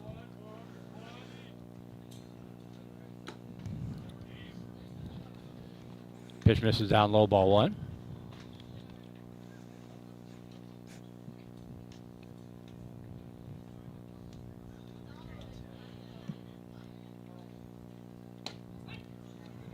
That's in the first strike. Yeah, I think my approach would be if I was in the box, anything close to the plate, especially with 2 strikes, you better be going for it because they're not going to get calls your way. Not No, right you're now. not. And I don't blame Blue at all on that.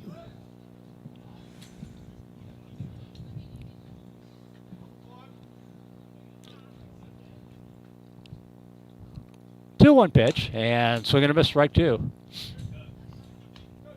I did notice on the Max Preps roster, they've got a lot more guys listed than just 9. So you might be onto something where guys are going to join the team later this afternoon or tomorrow. Or I mean, there's a big test at school.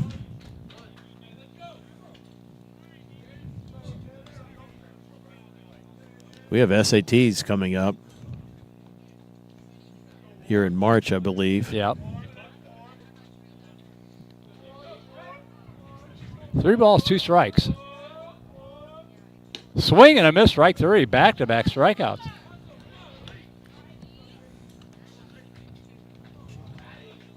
I will say this. You talked about Torres and this guy, Lima, coming in and throwing. In that area alone, the pitching area alone, they look a lot better than they did last year. Yeah. As Bird will step in.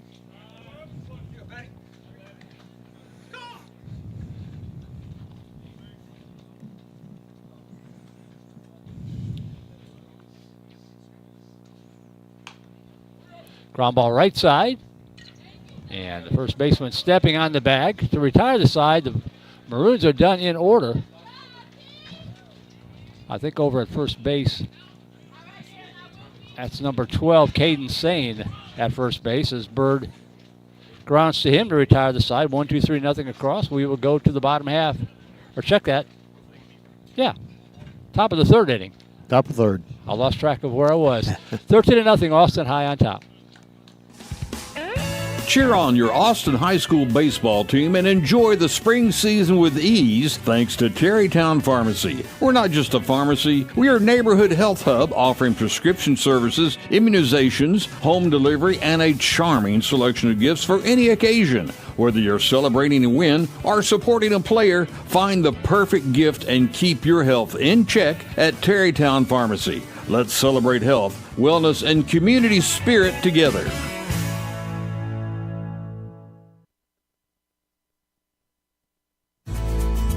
Real estate companies come and go in Central Texas about as fast as the wildflowers in spring.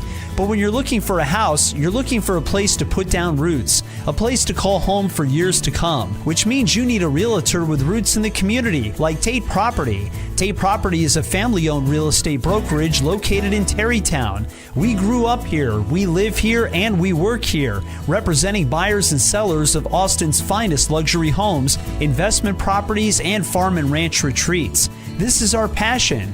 Give Tate Property a call at 512-474-8283. That's 512-474-TATE. Or look. Caden Sane steps in for Manor as we start the top of the 3rd. Called strike for Fletcher Wilson, who's at 27, now 28 pitches. And that one fouled out of play to the right side. No balls and 2 strikes.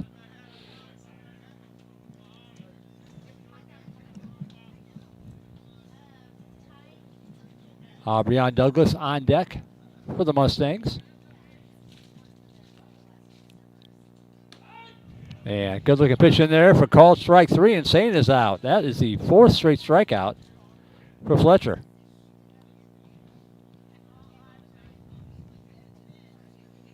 Four straight and 5 overall. Right. So 1 away for Douglas stepping in, bases empty. He's bowing your advice, just getting the ball back and throwing fastballs. That one tapped foul to first base side. No balls and 2 strikes. They haven't proven that they can put the contact on anything, so no need to goof around. One thing to keep him off balance with an occasional curve, and he's got a good one, and it's sharp, and he can throw it for strikes. Like that one. Like that one. 2 up, 2 down. 5 strikeouts in a row. He's faced the minimum This is very reminiscent of the Mercedes game, I believe. As Eric Gonzalez steps in. He faced the minimum through 3.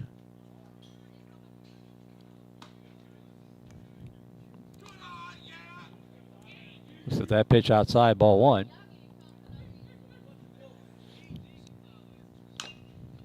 That one tap foul, 1 ball, 1 strike. You know, Mal, it might sound funny starting this season and thinking about next season, but, you know, we graduate both Luke and Jake Beck. Swing and a miss, strike 2. And you're going to need some pitching for next year. Yeah. To carry a heavy load, and I think he's certainly up to the task and has got that ability. Joe's bunt with 2 strikes, called strike 3, and the inning is over. 6 straight strikeouts, 7 overall. 1, 2, 3, nothing across for the Mustangs in the top half of the 3rd inning. We will go to the bottom of the 3rd, up 13-0. Austin High Baseball here on the Vibe Live Network. At Horizon Bank, we're from here. With over 100 years of experience serving Central Texas customers and headquartered right here in downtown Austin, we are proud to support our community and the athletes who keep it strong. Stop by any of our Austin and Central Texas locations and see how we can help you meet your goals. We'd love to meet you, or you can visit us on the web at horizonbank.com. My missing teeth were in the front. I fell off a roof, messed up my teeth. I would be talking and my tooth would just fall out. That's when I turned to 8118 Dental Professionals. When I first came in, it was so welcoming. I just felt a connection, felt like family. It is worth every penny because you get that peace of mind that everything is okay. I can't stop smiling. Why wait? From implants to full mouth restoration. Go to 8118dentalimplants.com to see how we can help you smile again.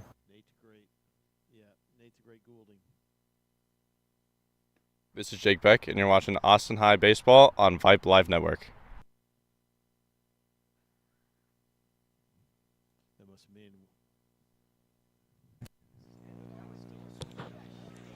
Well, I believe we're going to have a parade of pinch hitters. I don't know if it's pinch hitters or I think he made some lineup changes as well. So yeah, Nate Goulding went in the top of the second to play, or top of the 3rd, my apologies, to play left field, replacing the lumberjack, Jack Umberhagen. So he'll get his first at-bat of this evening, this morning, I should say, this afternoon.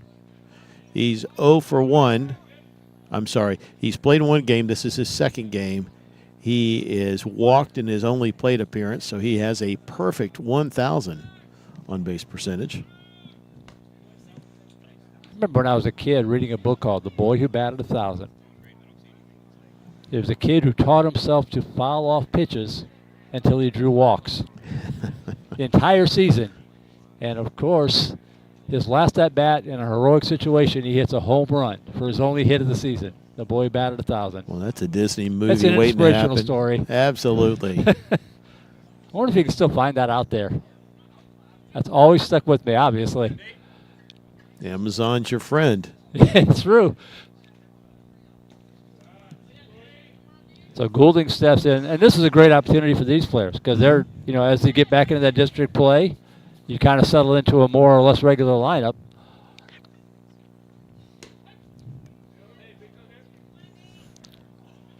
One ball, 1 strike.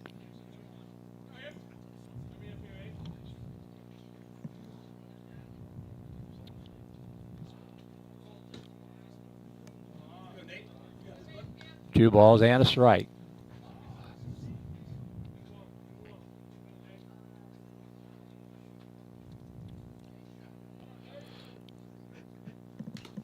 Good cut. Fouls it back to the screen. 2-2.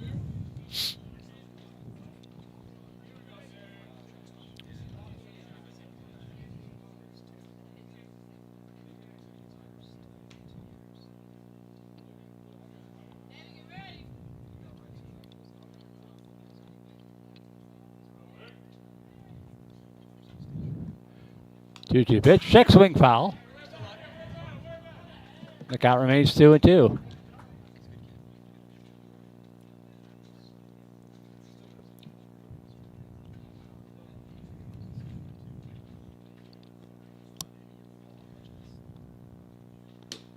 Oh, way to get his head out of there. Yeah. That's another Sportsman's Barbershop close shave.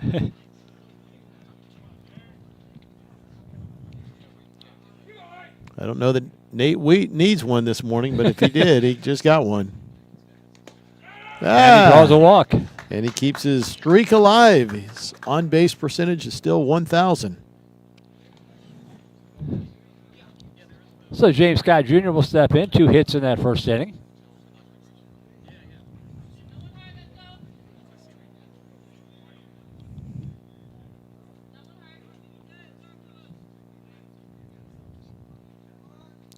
Shows bunt, and bunts to it for strike 1.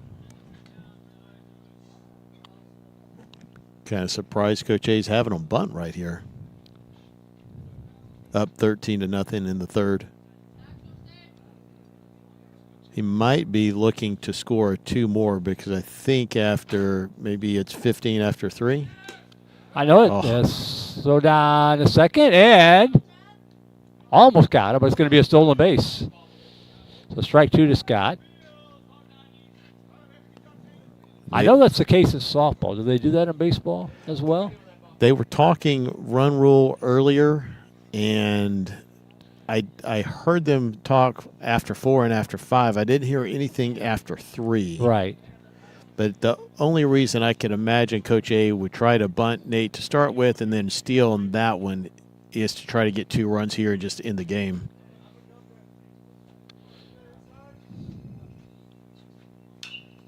And fouls it back. 0-2 the count.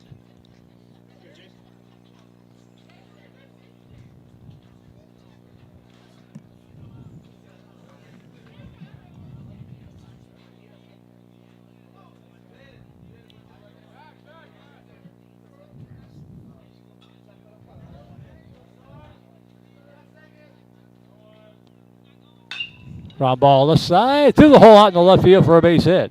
They're going to wave Golding around. The throw coming in, and it's not going to be in time, and it's 14-0. RBI single for Scott.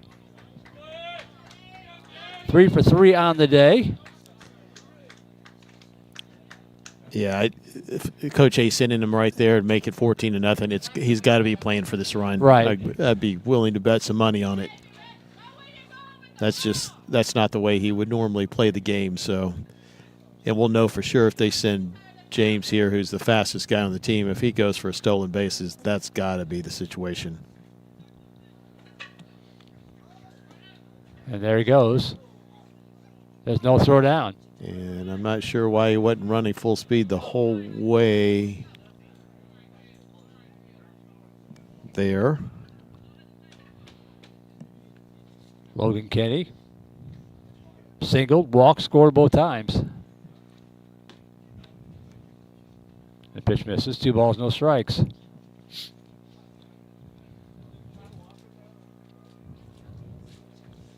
I'd like to say that maybe he didn't know whether it was foul or not by the roar of the crowd, but I'm not sure that makes any difference.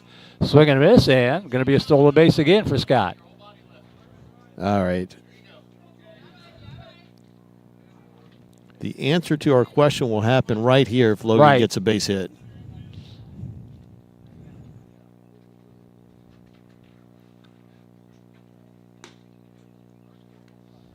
That pitch misses. 3 balls and a strike.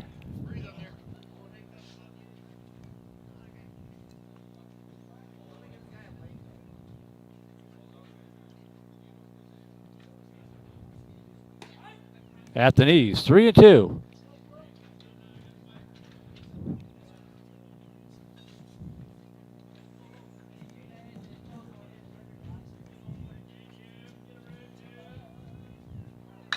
There you go. Turns on that one, rips it down the left field line. That ball is foul. Wow.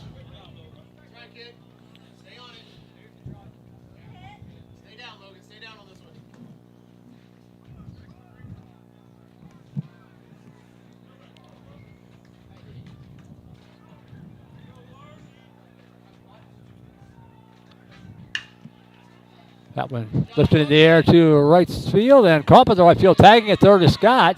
Here is the and answer. The throw is not in time. 15-0. Sacrifice fly RBI for Kenny. And we're still playing. We're still playing. So okay. So 1 out in the inning, 15-0. Base is now empty for Fletcher Wilson. Oh, right on top of the head. Now that he's fine, I'd like to say, way to use your head, Fletcher. You've been waiting all year to say that. No, absolutely. And as my daughters would tell you, I would ask, did that knock some sense into you? I think they hate that one. Drew Anderson going to bat, and coming in to run is Javi Godinez. Godina, yeah. Yep.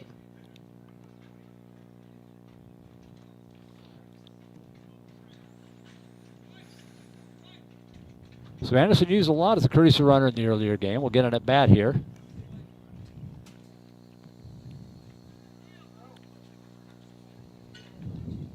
He's 0 for 8 on the season.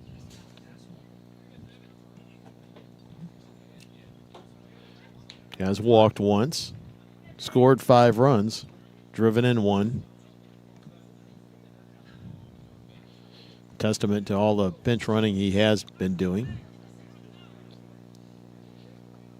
There goes the runner off first. Throw down.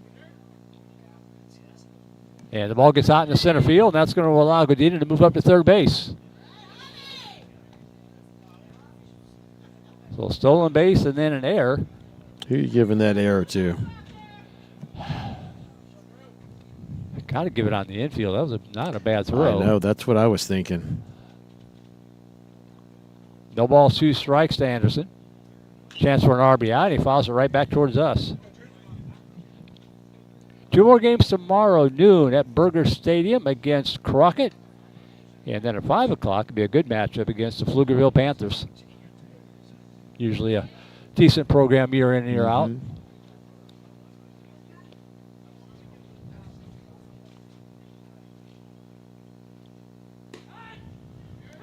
And then for call strike 3, and Anderson is out on strikes for the second out of the inning.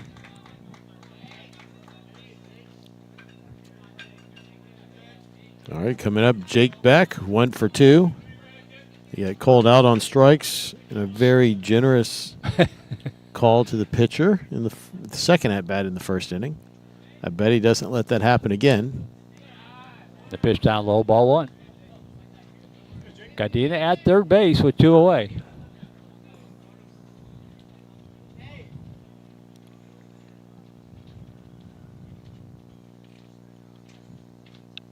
Swing and a miss. Strike 1.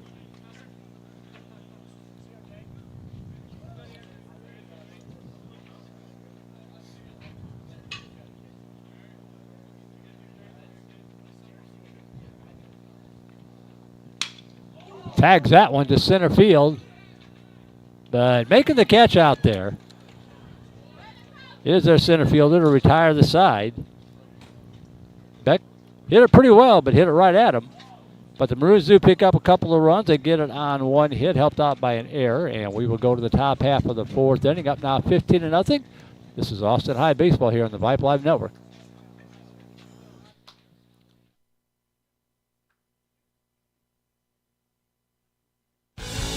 Do you need a haircut? A real haircut? One that's tapered or blocked, clipped or trimmed just the way you like it? Come let the licensed barbers at the Sportsman's Barbershop take care of you. The Sportsman's Barbershop is a friendly, no-frills neighborhood barbershop located in Austin's Brikerwood area. Our barbers specialize in traditional haircuts for men and boys, along with beard trims and straight razor shaves. The trophies and mounts donated by customers that line the barbershop walls serve as testaments to over 60 years of serving Austin. Give the guys a call, 512-459-9525 to schedule your appointment today, or look us up online at sportsmansbarbershop.com. The Sportsman's Barbershop, an Austin institution.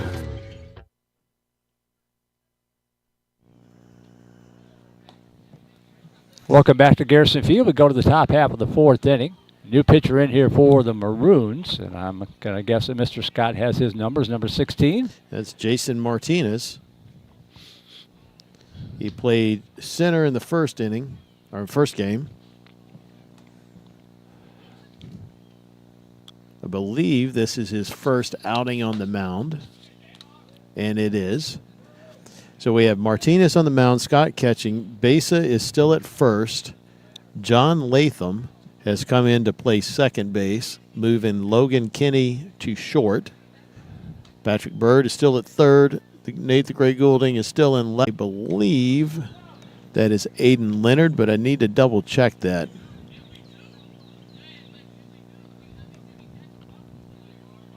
Got him out, and then I set him somewhere.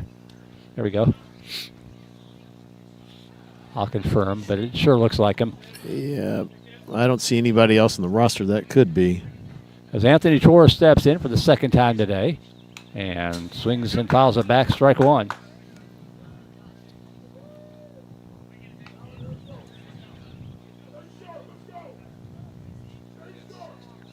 Yep, 18. Here, That is him. Coach Riley saying stay sharp. Slow tapper left side, scooped up, and the toss to first in time. The 5-3 put out to retire Torres for one away.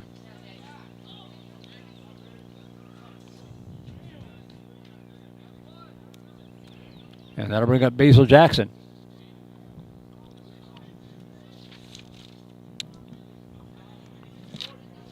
He's 0 for 1, grounded to short in the first. That's a swing and a miss. Nice play by Bird over there at third base. He looks very comfortable there. That one fouled back to the screen. Strike two.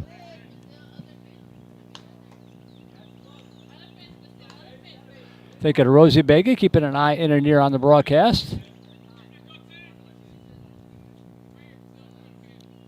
And swinging and a miss, strike three. So 2 away now for David Chavez. You know, I don't want to belabor the point talking about Manor, but that last inning, that fly ball out to retire the side, that's a routine play for 95% of Texas high school baseball teams. That wasn't a routine play for Manor last year. Mm-hmm. And they're making more of those. So they're making progress. They're getting better. Strike one to Chavez, grounded out to third. Probably the best element of that, besides him making the out for Manor, he approached the ball right. He got under it. Yep. Showed confidence. It wasn't one of these Olay that just happened to find his glove. Right. Fundamentally, he approached the ball right. Pitch up high, ball one. 1 ball, 1 strike to Chavez.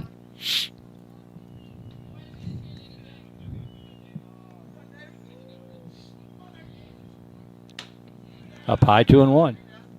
So if you're a Manor fan tuned in or a parent, you got a young man coming up through junior high, get him out there playing baseball. A lot of opportunities. Strike of the knees. 2 balls, 2 strikes.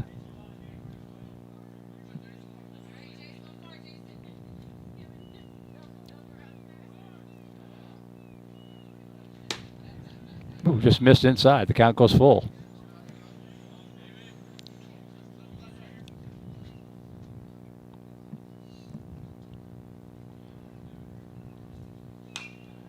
Fouls it back. Good battle here. Chavez, their third baseman.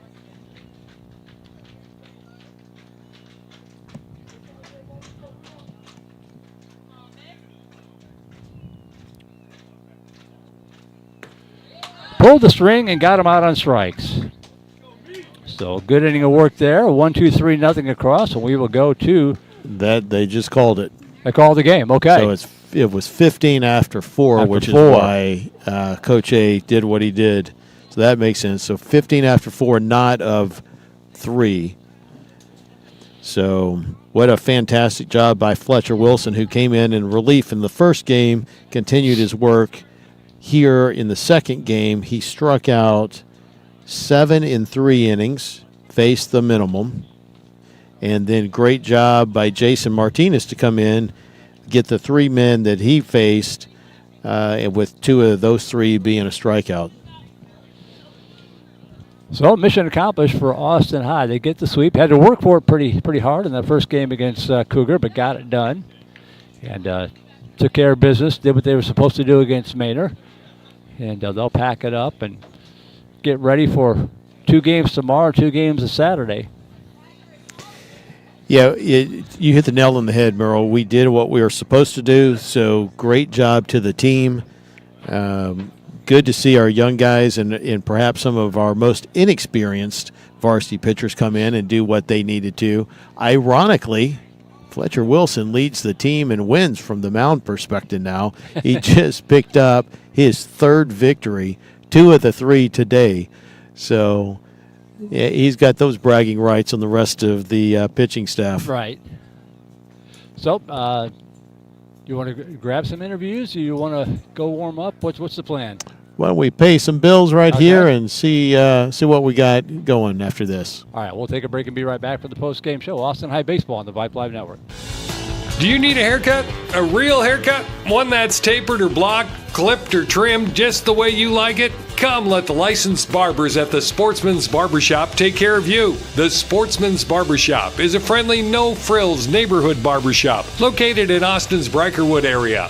Our barbers specialize in traditional haircuts for men and boys, along with beard trims and straight razor shaves. The trophies and mounts donated by customers that line the barbershop walls serve as testaments to over 60 years of serving Austin. Give the guys a call, 512-459-9525 to schedule your appointment today, or look us up online at sportsmansbarbershop.com. The Sportsman's Barbershop, an Austin institution. Online at tateproperty.com and let us know how we can help you today. Tate Property, exceptional homes, exceptional service.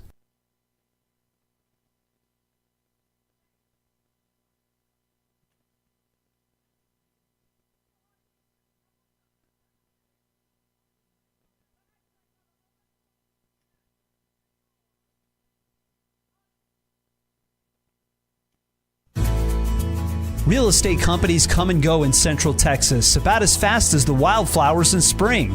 But when you're looking for a house, you're looking for a place to put down roots, a place to call home for years to come, which means you need a realtor with roots in the community, like Tate Property. Tate Property is a family-owned real estate brokerage located in Terrytown. We grew up here, we live here, and we work here, representing buyers and sellers of Austin's finest luxury homes, investment properties, and farm and ranch retreats. This is our passion. Give Tate Property a call at 512-474-8283. That's 512-474-TATE. Or look up online at tateproperty.com and let us know how we can help you today. Tate Property, exceptional homes, exceptional service.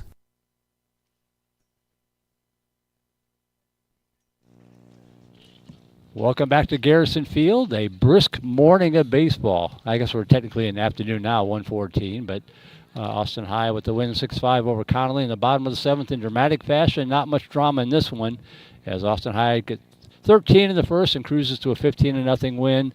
But a win is a win, James. You'd rather be up 15-0 than down 15-0. Absolutely. The win is a win indeed, and we played 4 here. Manor had no runs on no hits, committed 1 error. Austin High scored 15 runs on 13 hits, made no errors, and did what we needed to do. Good to see the kids get the at-bats and get the hits. Player of the game, without a doubt, Jack Umberhagen, 2 big home runs, 6 runs driven in, and he had played a part in 6 of the 15 runs that we did score. Other great games. Today, Javi Godinez, 2 for 3. Jaden Besa, 2 for 3. Patrick Bird, 1 for 2. James Scott Jr., 3 for 3 with a triple. And Ty Schreiber, 1 for 2. Jake Beck, 1 for 3. So we did what we had to do. Tomorrow, we do play Crockett at noon at Berger. We'll go live with the pregame show about 11:30. And then we'll come back against Pflugerville High School at 5 o'clock, also at Berger. Possibly a pregame show. We'll see what happens. Yeah, it depends on how the timing of the other games roll Exactly. and all that kind of stuff. But, yeah, we'll be out there. We'll be in the quote-unquote home ballpark. Hopefully it'll be almost 70 degrees, and we won't be bundled up like all the Midwesterners out there. But yeah, a good morning and afternoon of baseball for Austin High. They did what they needed to do and got the record up to 6-2. 6-2. Matched So your win total from last year. We did. So a lot of baseball left to play, but a testament to Coach A for the offseason program and getting these guys ready to play this year. Competition level so far this season versus last year at this time, that the big difference is the Laredo tournament. We played all 6A teams down there in Laredo last year and did fair. This year we played more 4 and 5A schools in Sinton, and the talent level on the opposition wasn't as high, but hey, wins are wins. You do what you have to do, and we certainly did that today, and it's great to see us move to 6-2.